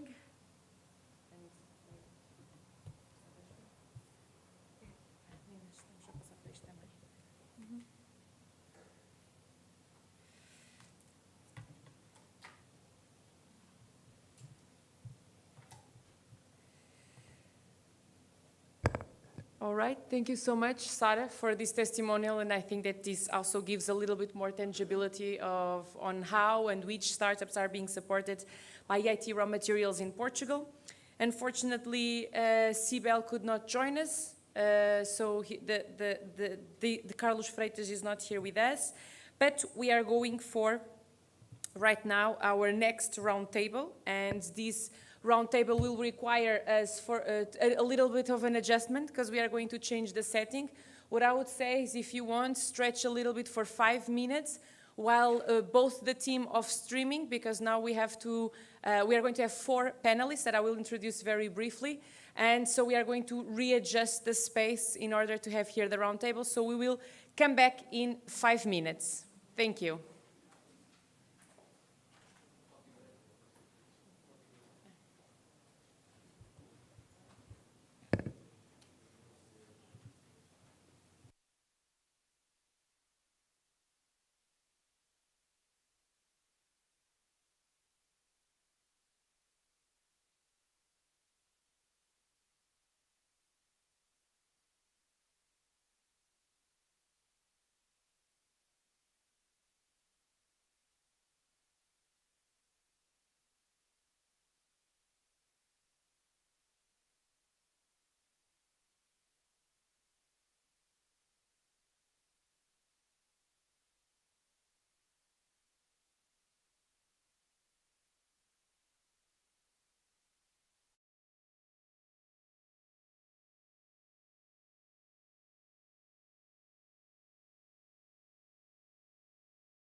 Okay. All right, so welcome back for our final session and the roundtable. One of the main goals here from EIT RawMaterials with this Awareness Day is precisely to find out what are the main obstacles, barriers, and also opportunities within the Portuguese ecosystem. And for that, we assembled a roundtable of experts who are working with the industry and with innovation within the industry in the extraction and transformation of raw materials in Portugal. For that, I'm going to first introduce all the members I have here. So I'm going to start from the one closer. Paulo Caldas, who also belongs to the house. He is the Director of Economy, Finance and Innovation here at AIP, the Association of Portuguese Industry.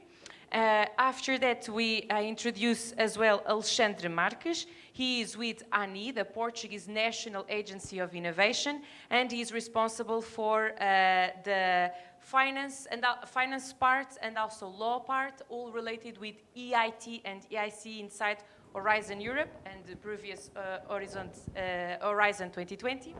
Then I also have here the Executive Director of Perin, Ana Neves, and finally Gonçalo Amorim, the CEO of BGI. With that being said, the first probably question, I just did here a very quick intro of who's who, but maybe we can start here with Paulo, just a little bit about the work you are conducting at your entity, a little bit about you, just for a little bit more context as well for the people who are listening to this roundtable. Hello everybody. I don't know if I can take this. Sorry. Hello everybody. I'm managing the economy information, financing, and also innovation projects. We work in AIP very close with small and medium companies. With our history in the past, we worked before with the big companies, but right now they don't need any help from us to make internationalization, to make entrepreneurship. So we are focused in our day-to-day basis, trying to help them to innovate, finance their projects, to be competitive in the international markets. That's what I'm trying to do with a good team, a young team, and also a solid and experienced team also, with some of the elements. And we work very close with a lot of partners. That's the message that I pass is BGI is one very excellent, good example of partnership, but not only the private, but also the public entities. We try to manage integration of information and try to put that information in the right hands and the small and medium companies. That's what we do on a daily basis, and we try to make our economy, to make the growth of our economy sustainable. Perfect, thank you so much, Paulo. I'll pass to Alexandre, who has a special role here because he's been working as well with the EITs. Hello, my name is Alexandre Marques. I've been following the EU programs for R&D since 2006. Right now, I work with legal and financial issues for all Horizon Europe program. I am also delegate for the European Innovation Council, and I also work with EIT since its beginning, 2009.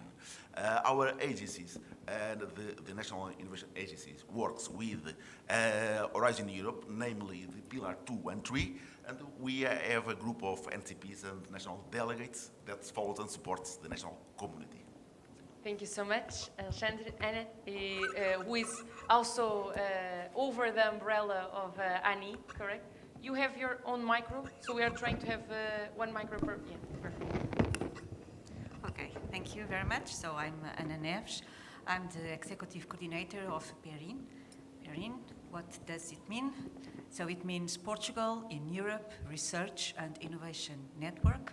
And its objective is it's to combine the different funding programs of Europe on research, innovation, digital space, and higher education, which means Horizon Europe, the Digital Europe program, the Space program, Erasmus Plus, and a part of the Connecting European Facility too. So what we do, so we work with the different entities that, like ANI and others that are responsible and coordinate each of these programs. And what we want is to aggregate all these possible fundings and to better respond to the needs of the Portuguese participation to these different funding programs. So it's not only Horizon Europe, it's so a combination of all these funding programs. And I think that in this way we can better serve the community in Portugal. Thank you so much, Ana. And finally, Gonçalo. Thank you, Sofia, for the invitation. First of all, thanks to EIT RawMaterials to be here with us in Portugal. I think there's plenty of opportunities for us to collaborate in the near future. So my name is Gonçalo. Sofia has mentioned I'm the CEO and founder of BGI. BGI is a deep tech accelerator spun out of MIT Portugal in 2013. We split our activity in three main areas. So deep tech innovation, we have an open innovation arm, which focuses a lot on helping corporates and startups connect. And finally, we have an academy component, which works a lot also with on education activities, but also we train mentors in helping these mentors work with startups and corporates and so on. So these are the three main areas of BGI. And I just mentioned some numbers. Over the last 10 years, we have helped raise over 300 million euros to our alumni, and we have supported close to 200 startups, deep tech startups across several areas. So I think this is enough for now. Sofia. Yes, thank you so much. My first question will be a little bit more, and especially for those who are not working directly with this industry, what is your feeling? And of course, this goes for any member, but maybe we can start here with Paulo. What do you feel is the current context here with the industry in Portugal? What do you think is going on? And how do you feel that evolving over time, especially since you have been working with several of them? What is the response from your associates? Okay. What our associates, I have a good example to share with you. That is a company that is located in the center of Portugal, and it's raw materials. It puts extraction and transforming the rocks, and they're working on the rocks area.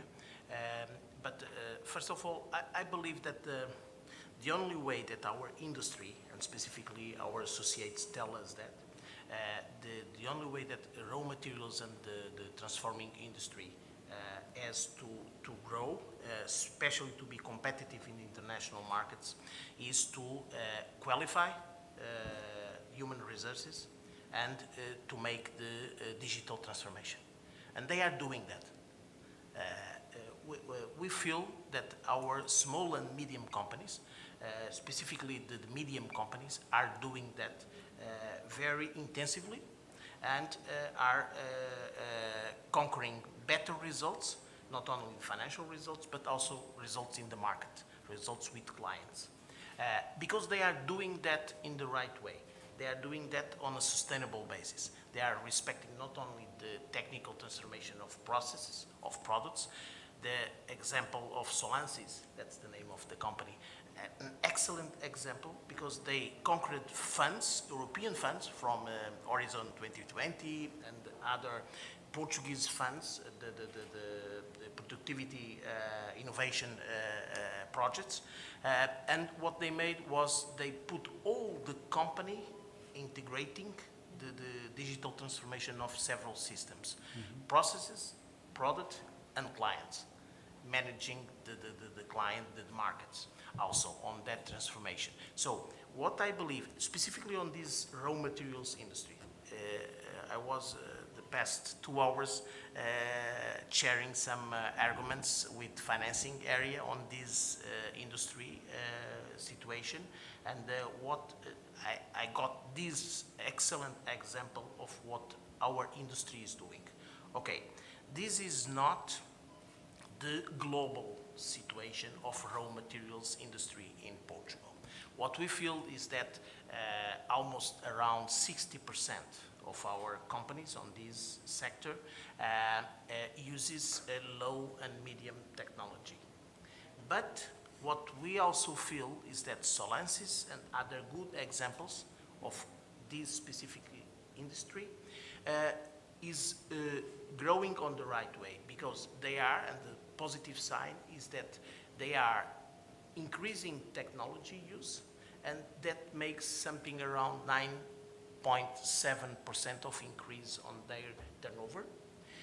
Also, this is the central bank data, so it's and it was my team that collected these specifically for this webinar. They are increasing around 17% the EBITDA. This is specifically raw materials industry and the transforming industry and around 9.9% using high-tech, together with sustainable and together with circular economy processes. So what I believe is to share with you, my message will be we are getting better. It's a small percentage of our industry that is connected with this area, around 14%, but we are doing the right way, and our companies are doing are paving the way correctly. Thank you. And based on that, I'll probably pass to Alexandre, because you work with several kicks. So raw material, for those who don't know, is one of several kicks that EIT has. And we are seeing that we still don't have, let's say, all the companies, all the corporates working towards innovation in this sector. Is still, we may call it still a traditional sector. So once we look into these, what could be your evaluation in regards to other industries, or what could this industry do to innovate more, or what are probably some of the tools that you are using to bring these people to go more for innovation projects, or do you feel like the hope is spin-offs from universities and startups? So what is your feeling in regards to this? What I can say that on the participation in FP7 in Horizon 2020, we saw an increase of companies applying to the framework programs, and I think the SMEs have a very good share of participation on the EU programs. And one thing I would like to stress is that the EU funding is not just about EU funding. I think the most important point on the participation is also the network and the visibility of the company outside. So what I can say is that right now Portugal has bigger percentage of companies' participation than the average at the EU level. So I think there is of course room for improvement, but I think we are playing quite good right now. All right. So maybe, since you are also looking a lot with affairs within Europe, what do you see, how do you see Portugal in regards with Europe? Do you see that we are like in this specific sector? Do you see we are lagging behind? What could be the challenges that Portugal is facing? What can we do to be at the forefront of innovation within this sector? Well, I must say that what I feel is missing is awareness of SMEs and large companies on raw materials and all the challenges that raw materials address in the society. I'm not talking about only economy. I'm talking about the society as a whole. So I think that a multi-stakeholder approach is needed, and I think that we have to see all this approach with with an emphasis on what companies are doing, because companies, in one hand, they are mining, extracting raw materials. On the other hand, is this company. But it's a sector, it's the private sector that is using these raw materials for other technologies. So, and we need to work with these companies, with the private sector, and a lot of awareness is needed. And I see these EIT RawMaterials as a very good instrument. But I would see this EIT platform as something that should organize all these stakeholders towards an objective. Portugal needs this organization of the SMEs and companies around this theme. And another interesting tool would be to set up like a network within Eureka scope, because it's so bottom-up that it could be used for companies, for research centers, for end users to work together and to see exactly on the value chain where they can better perform. So we have here different tools and different instruments and funding instruments to better help on this organization. What I feel is that there is a lack of organization, there is a lack of awareness, there is a lack of these SMEs and companies to work together.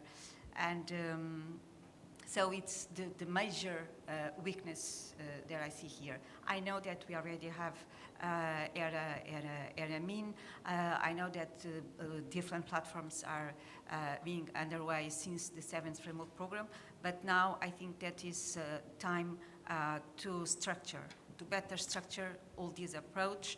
EIT is a very good one, it's a very good instrument, of course, but as I see all these financial instruments in a broader way, I would like to see that this effort from EIT to be also used for an instrument that is really oriented for companies.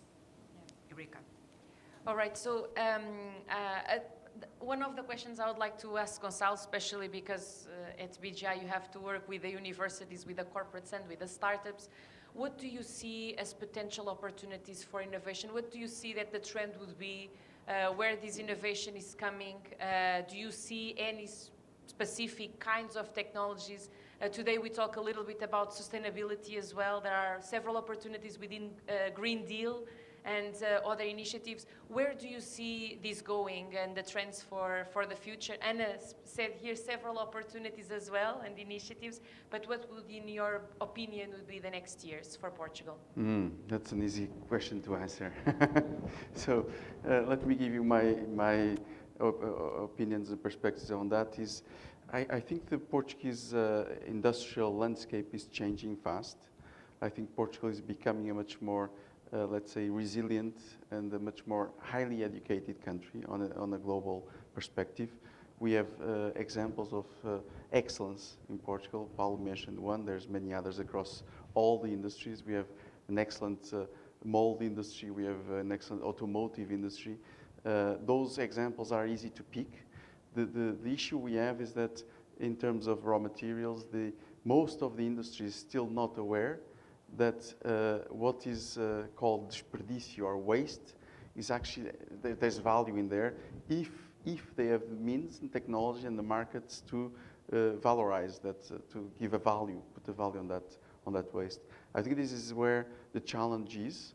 What we are doing at the moment to address this, so BGI is deeply involved in, of course, in the Recovery and Resilience Program. We could not afford not to be there. And we are involved in, especially in the agro-food sector, in these aspects of circling a number of waste streams, water, foods, minerals, and so on. So there's many opportunities here. And I think this, Sofia, to your point, you mentioned universities and knowledge, and There's so much expertise in our research centers. There's still a gap between the intake or the use of this knowledge to our dissemination of this knowledge to our industry. And I think this PRR, this Resilience and Recovery Program, can be a super fantastic instrument in forcing the universities and the companies and the corporates and the SMEs to work together, because the way the consortium is being formed has to be a complete consortium. That means that from the research, from the technology, to the application, to the market, everyone has to work together to be able to support innovation. This is something which is really, really new when you talk about 20, 30, 50 partners working together. It's not necessarily one thing where the Portuguese are very well known for, working in large collaborative form, but I think this will be a fantastic moment for us. Yeah, absolutely. Just to pick on one of the things that Gonçalo raised is about waste. So one of the main challenge that I see is really to address circular society. So it's not a circular economy, as I stated before, that we are not talking only about economy, it's about awareness, about education, about behaviors. And this waste component, it's extremely important, and it's part of this approach of a circular society. And that is what we should have in mind when we address the raw materials in Portugal. Maybe I will open as well for Alexandre and Paulo to comment on this topic.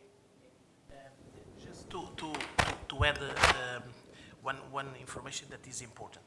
Normally, we associate the digital transition to layoff and higher unemployment, but a lot of very good companies in Portugal, not only the medium ones, but also the small ones, are doing this digital transformation without unemployment, without laying off.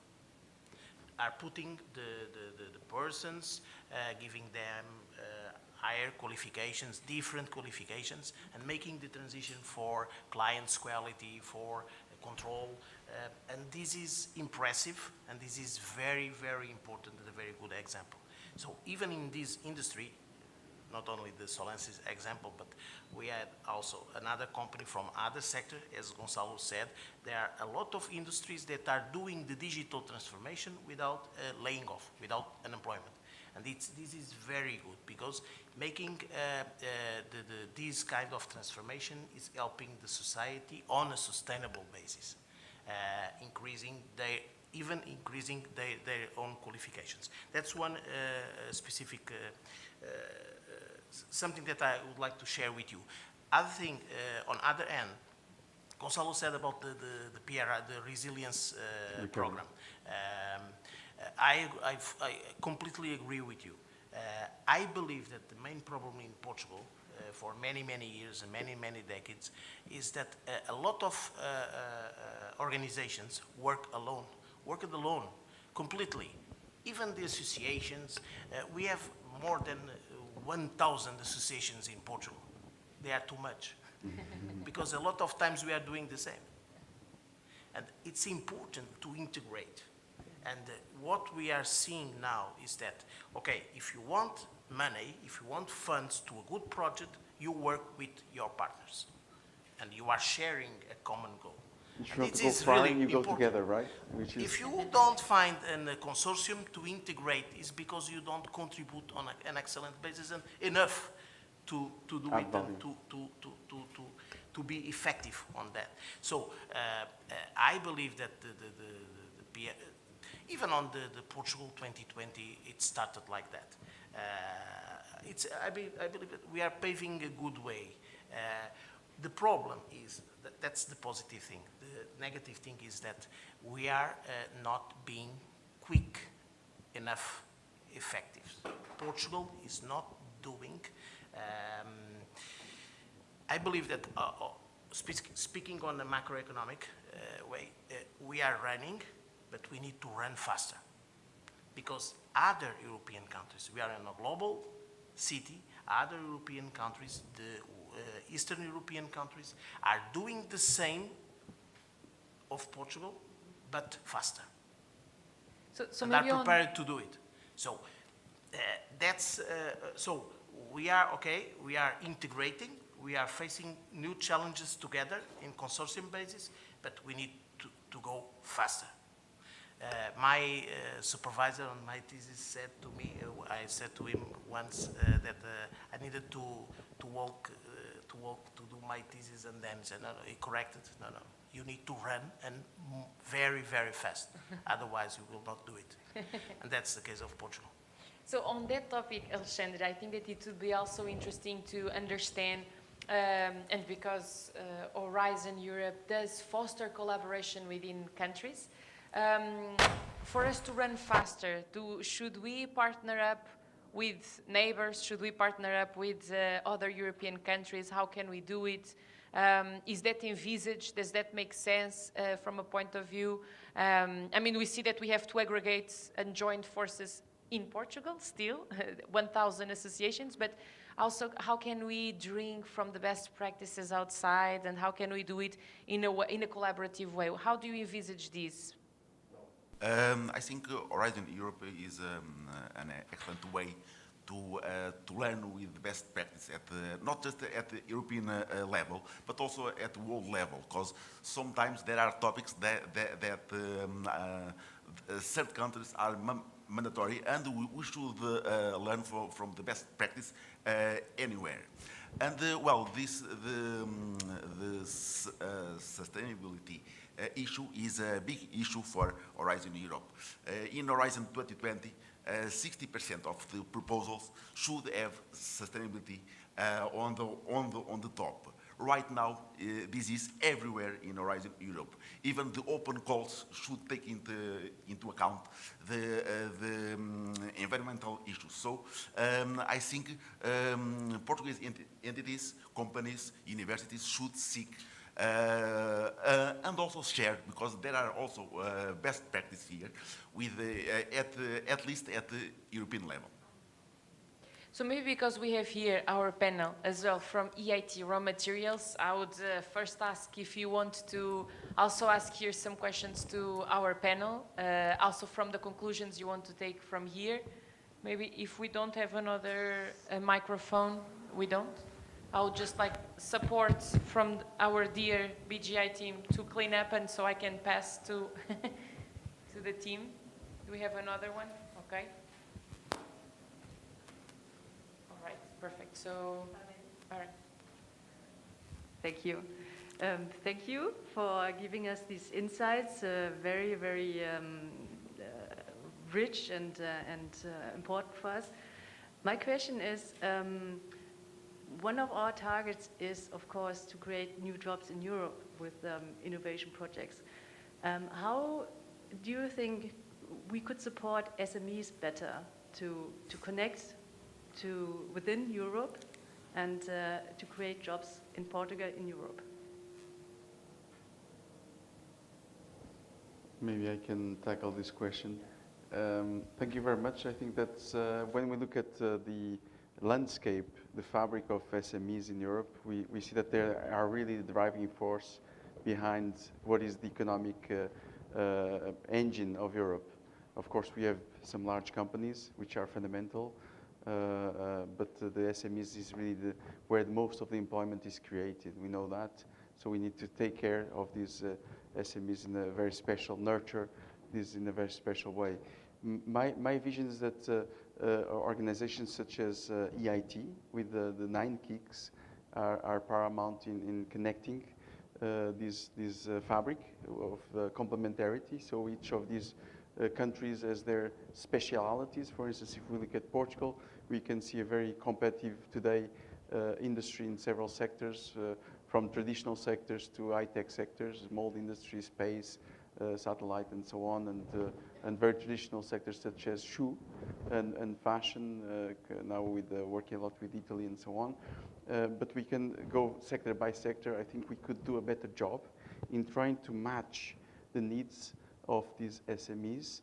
Not only I'm looking for instance, we are looking for, at the moment, for very specific technologies to integrate in SMEs for instance, sequestration of carbon into soils.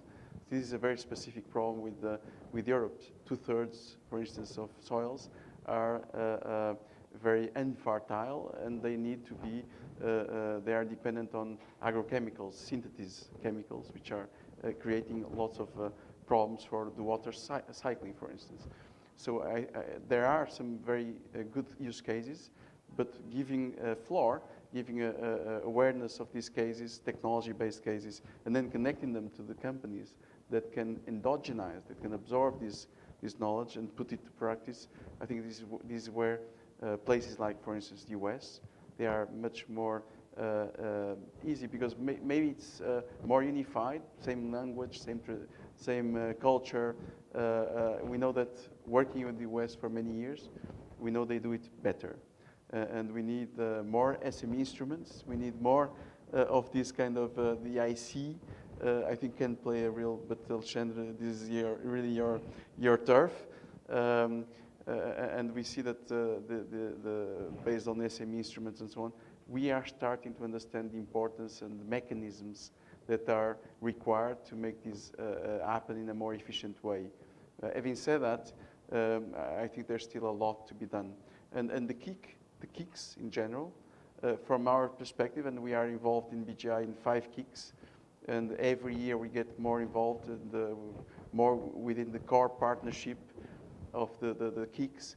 I think the kick is really, when I travel the world, this is really something that Europe has been able to accomplish, which is you don't find it in South America, you don't find it in the US, you don't find it in China, in Asia. It's something that we still have to learn to, how can we drive even more value? But 10 years is really a second in the history of time. So it will take more time for us to be more connected together, I think. But again, I think it's a great opportunity to work with SMEs. I saw, Paulo, that probably you also want to add something. I don't know if you also wants to say something. Yeah. Okay. Then the SMEs need to have a better understanding what are the EU and national funding.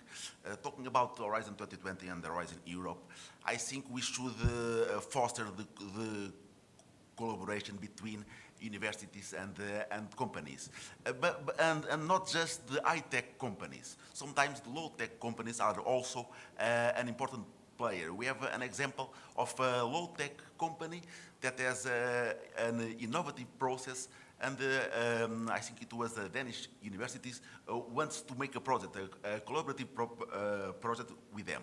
So we should look and better explain where are the opportunities. If you are talking about the deep tech company, these companies should apply to EIC Accelerator. But if you are talking a company without R&D, there is also opportunities on the Pillar 2 in Horizon Europe.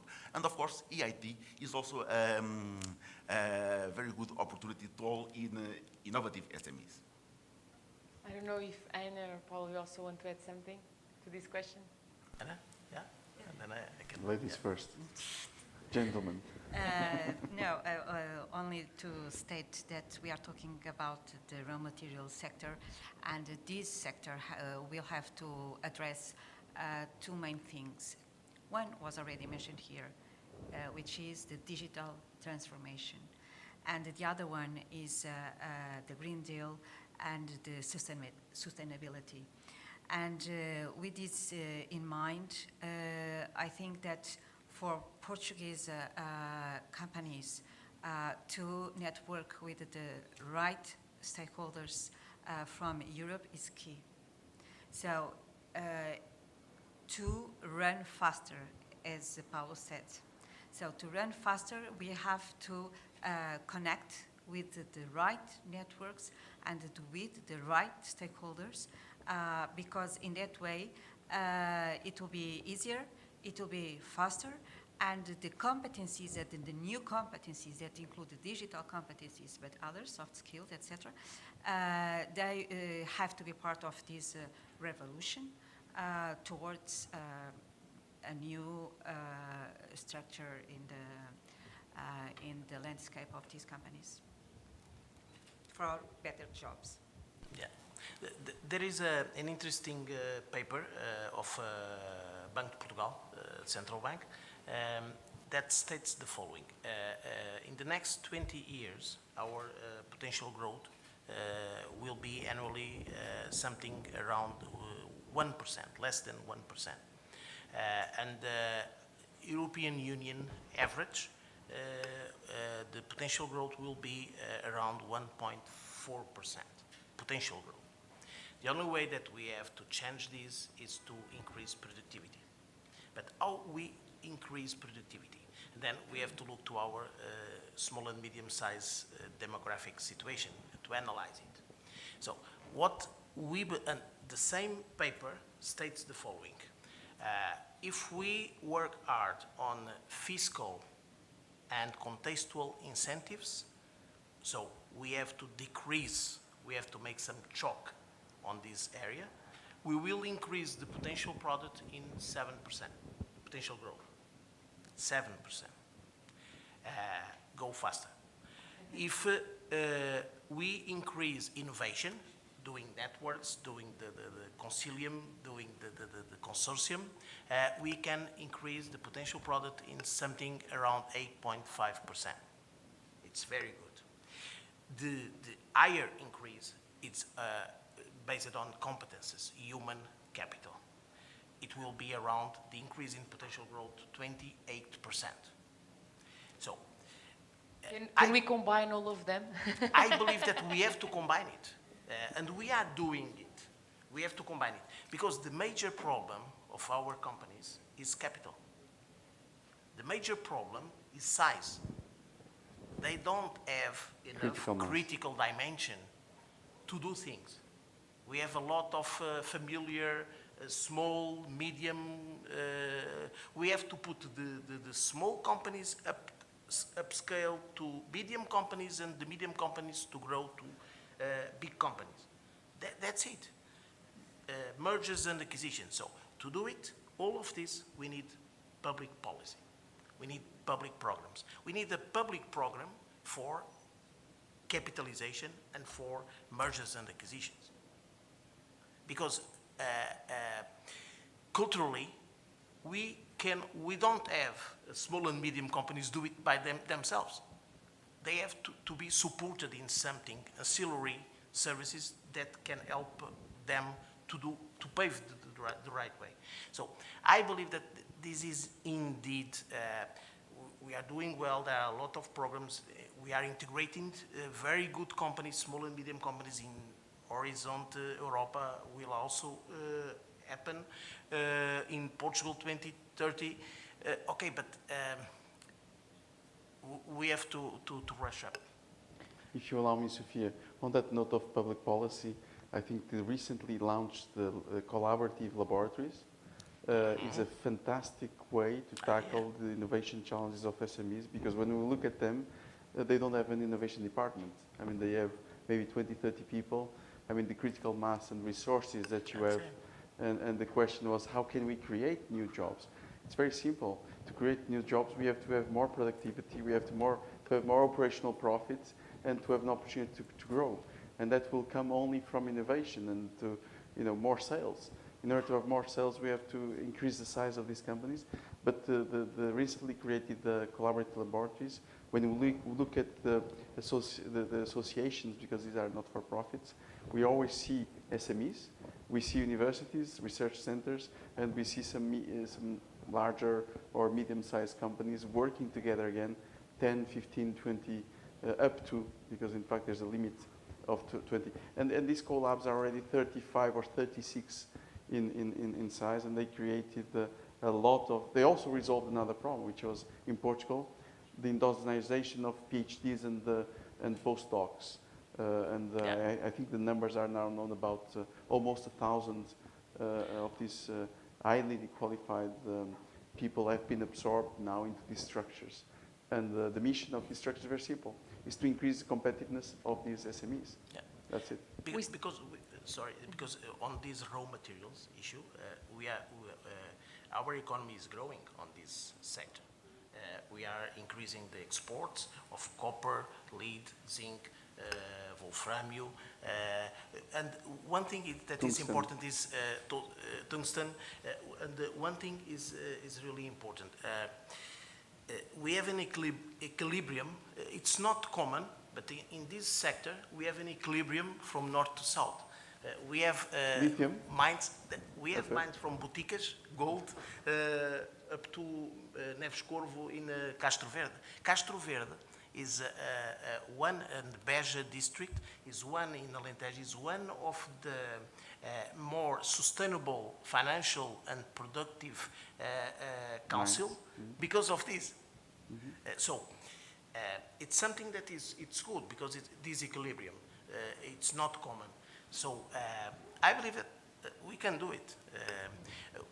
I have another good example. We participated, and thanks to EIT, one of the climate, I believe it was the Climate Kick, EIT Climate Kick.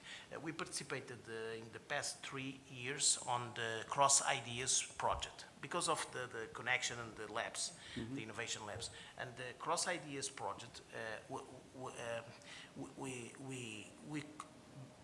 improved our service as association because we crossed a lot of small companies with the university, and they were sharing knowledge, putting the needs of the companies in close contact with the research centers of the universities, the FCT and other universities. And it was really good because it was the first time that around 120 small companies faced the presence of the research centers and the quick answer to their specific needs and problems.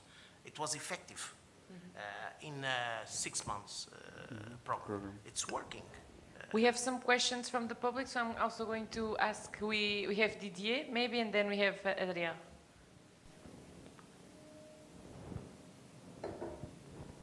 First. Thank you. Yes. Thank you very much. It's a really interesting debate about the SMEs. It's clear that a small company has to grow. I'm also coming from a small country, Belgium, it's not a big one.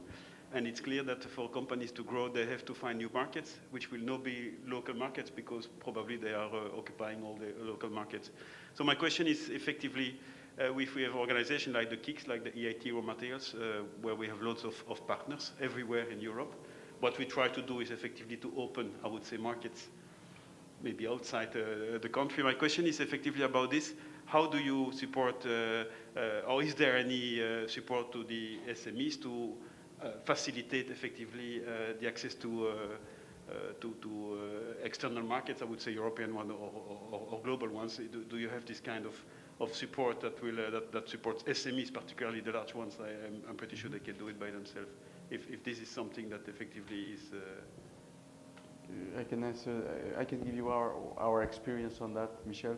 So both from a European EIT perspective and from our own BGI perspective. So starting with our own perspective, what we have created is a network, for instance, in the US, where we embed these companies for a couple of weeks into an environment where we try to match.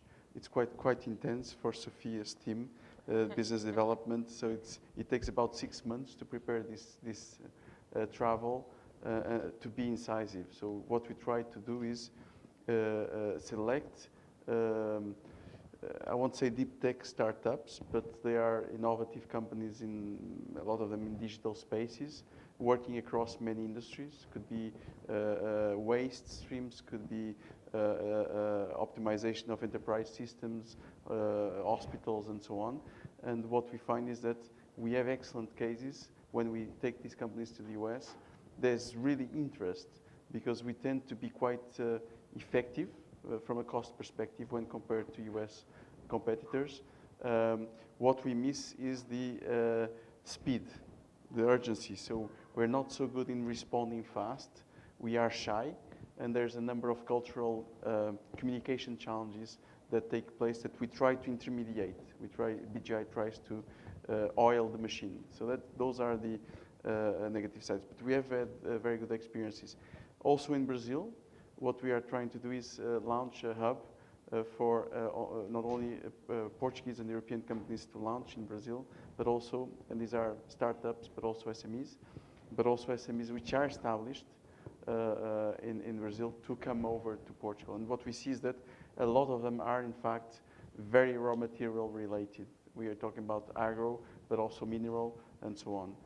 And I mean, Brazil is a quite, I think a lot about this because there's so much opportunity, but it's in fact a very tough environment to navigate. It's quite intricate and challenging in that respect. From the EIT perspective, what we have done is we've seen that, for instance, EIT Digital has created a hub in Silicon Valley. I don't have numbers for startups and scale-ups, how, let's say, efficient they've been and what stories have come out. What I can say in the case of deep tech and startups is that the US is really the most competitive environment in the world. And how we see it, for us, BGI is very important for the case of our companies where we support, where we invest our resources, either money or time. Our motto is very simple. Give us the bad news as soon as possible. Am I going to die if I do this? Yes, you are. And the place where you find these answers is, in fact, by immersing yourself with competitors in the US and trying to establish collaborations. So what we found is that very early on, within a week or two, the startuppers, the founders tell us, well, I found more information in a week or two than in a years in Europe. Because it's so hard to navigate, it's so hard to talk to CEOs, it's so hard to establish a meeting.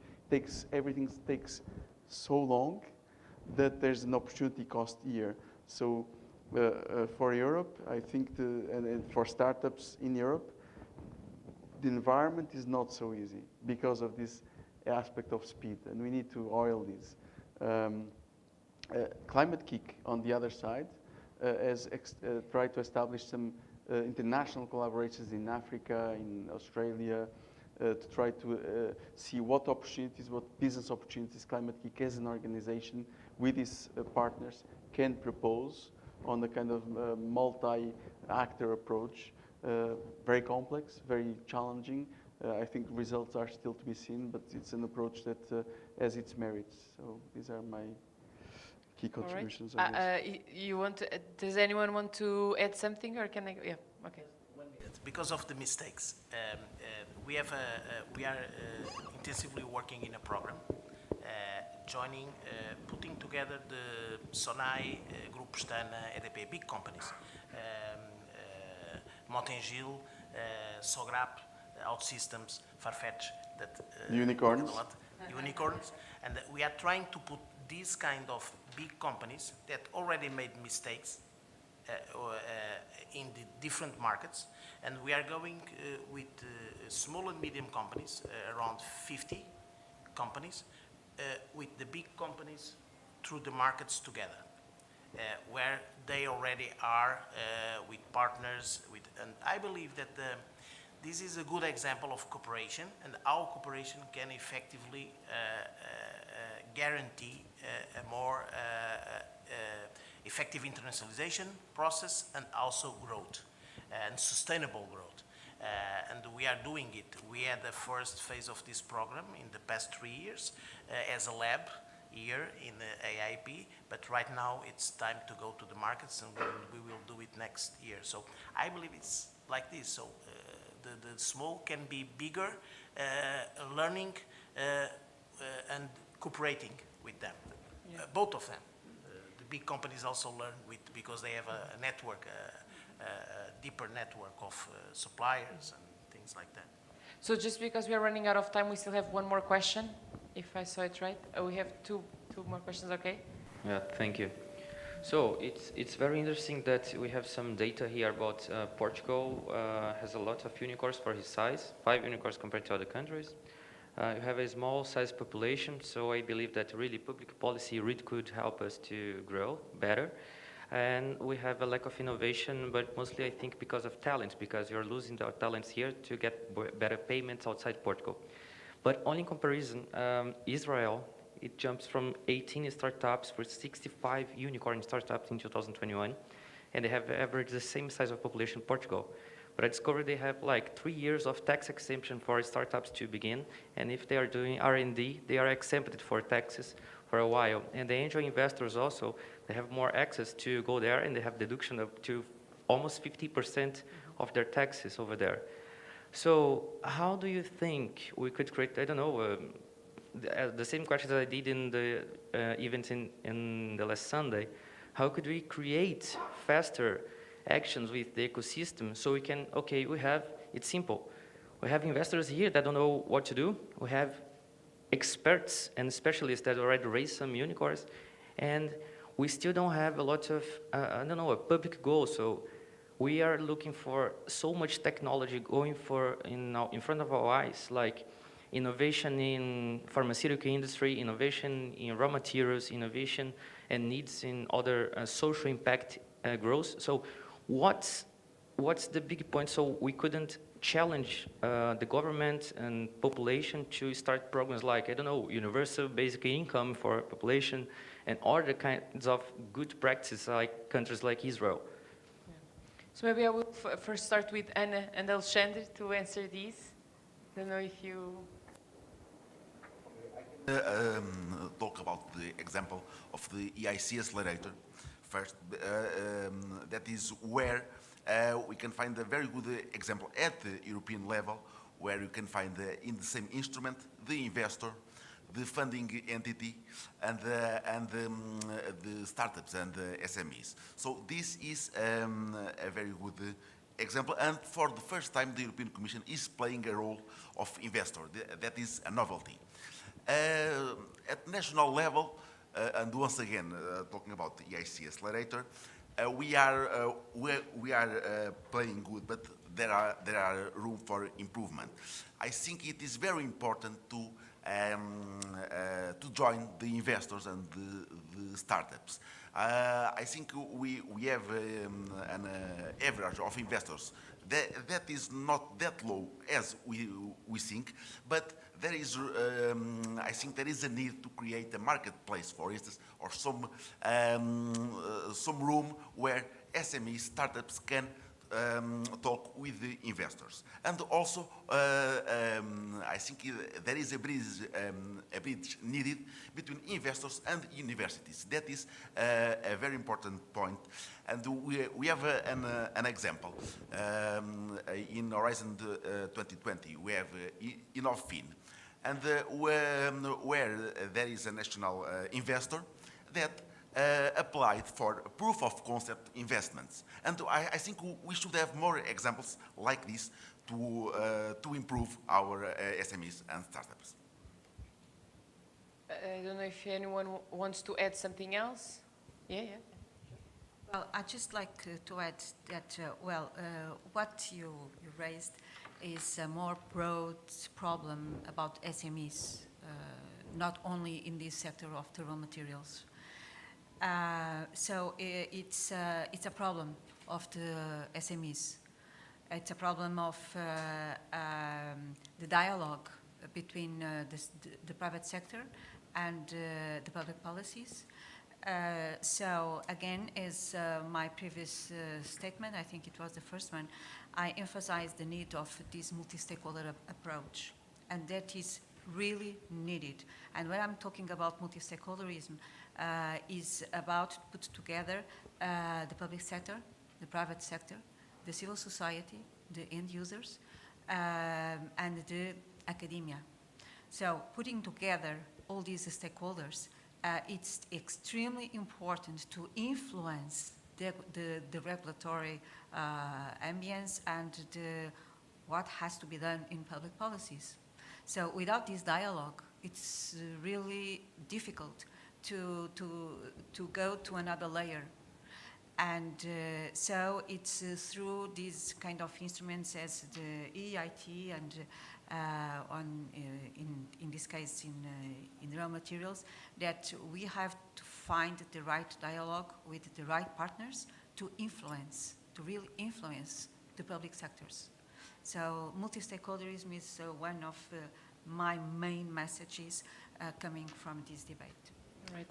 Can I just add one quick minute? I won't take much. The question is very interesting, and I think it's good to look at benchmarks. Israel is really a global benchmark. But we need to understand that Portugal has been doing this. When we started 10 years ago, there was nothing. It was zero. So it's important to understand where we are in the scale. Israel has been doing this venture industry, VC industry, is one of the most competitive in the world.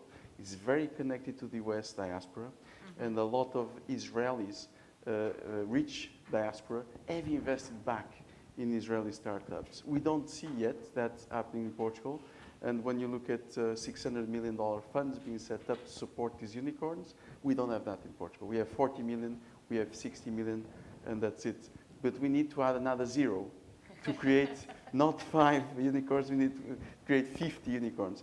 When these unicorns exit, the founders will generate these 600 million funds, which in turn will generate the next 50 unicorns. I have no doubt that we'll need another 10, 20 years. That will happen.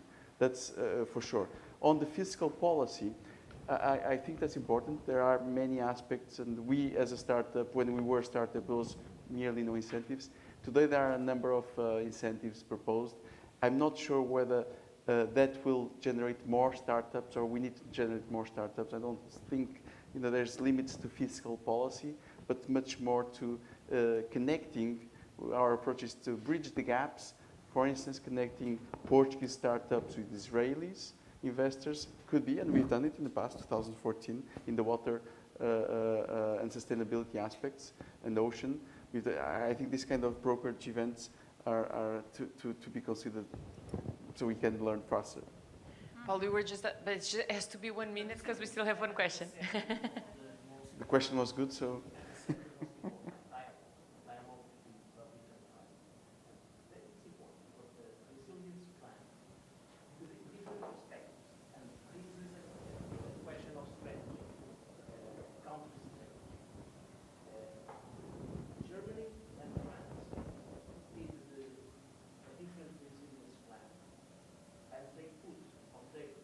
Budget, something around France, 10 billion euros of tax decrease.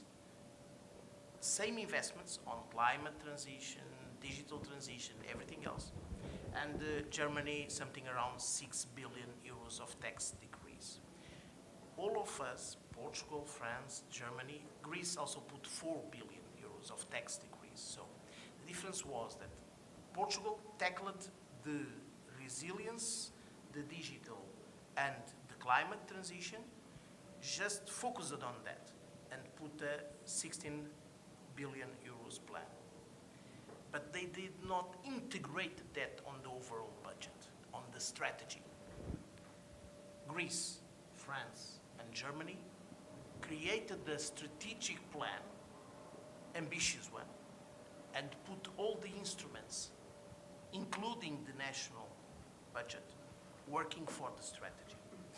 And I believe that's the main problem, dialogue between private and public and different perspective. And we should do that to be a faster runner to growth. So we have one last question for Didier. We have the... Yes, thank you. If I can come back to the raw material sector, we saw that in the recent years that we have many companies that move from primary processing to recycling because it opens to new business.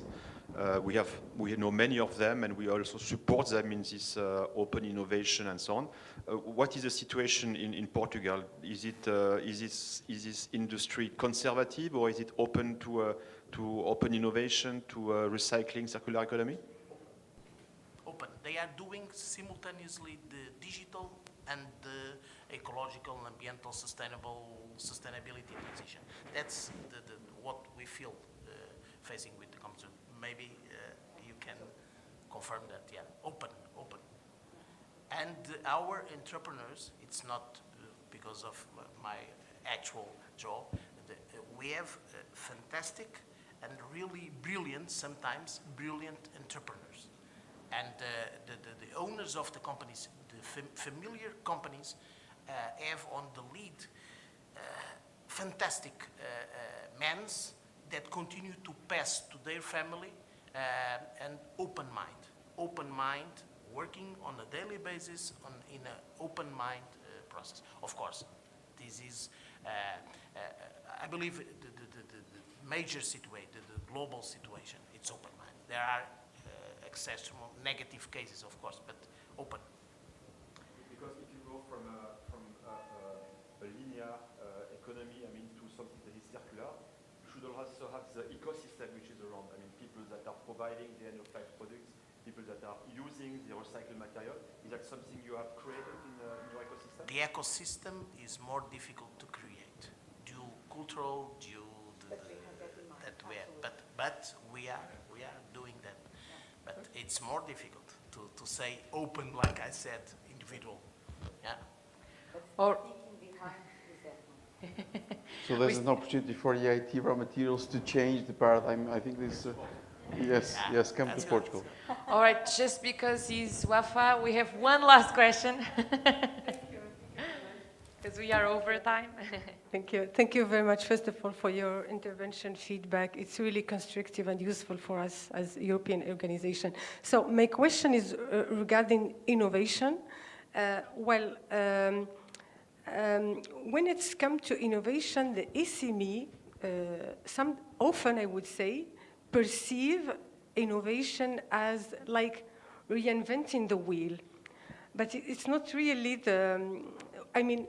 even with the few ingredients that could make impact in the raw material value chain, those few ingredients are welcome to make this impact. So my question is, how could we encourage the SME to change this way of thinking about innovation? It's not about reinventing the wheel, but just take into account few pieces of the puzzle to make impact. So how could we optimize this message and to transmit it to the Portuguese SMEs? Thank you. Well, I'd just say 2 words. Change of behaviors and new competences. Well, I would say that that already happens on the EIC accelerator. Because sometimes EIC accelerator focus on the disruptive ideas, but sometimes the disruptiveness is not on the R&D, is on the process.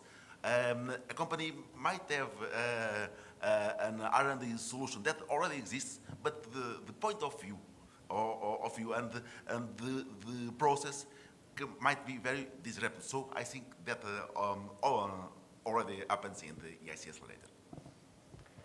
All right. I would like to thank Ana, Alexandre, Paulo, and Gonçalo for being here. Thank you for moderation, Sofia.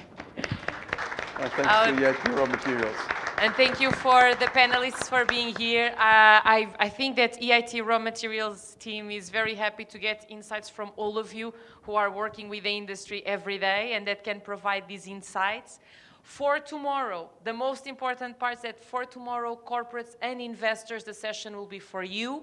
It's important that you join. It's going to be a morning session. We are going to have matchmaking in the afternoon. Anyone online, offline, can enter. You have this link for the ones that are at home. The link has been shared with you. You can either have the meetings here, you can have them online. Most importantly, have the meetings, network. As we understood, ecosystems are important. So at least that part can be covered at this event. And with this being said, I'm going to pass over to Gonçalo to do here a closure of the day in the name of BGI. Thank you, Sofia. Thanks, AIP. Thanks, EIT RawMaterials team to have traveled to Portugal. I hope this has provided you a kind of an ecosystem perspective.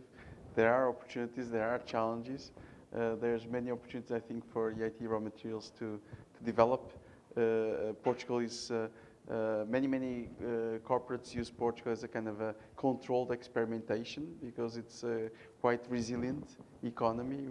We Portuguese like to try new things and we don't litigate that much. So it's good to try out new systems. For instance, Vodafone does a lot of trials in Portugal because of this willingness and flexibility.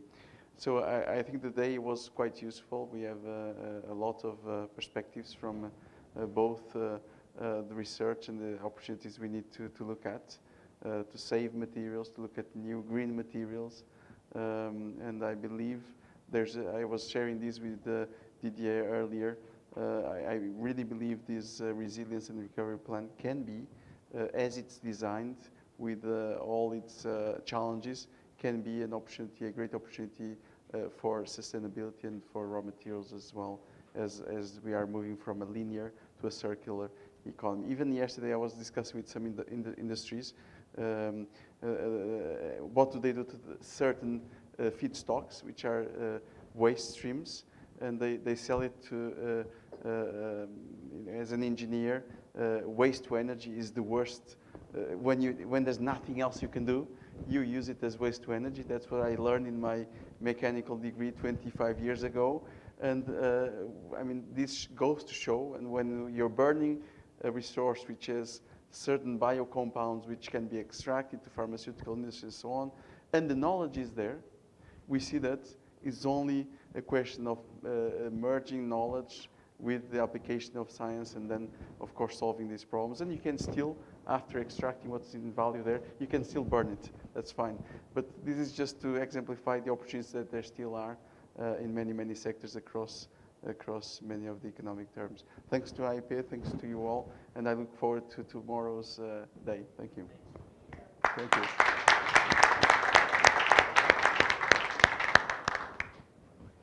Obrigado, Paulo.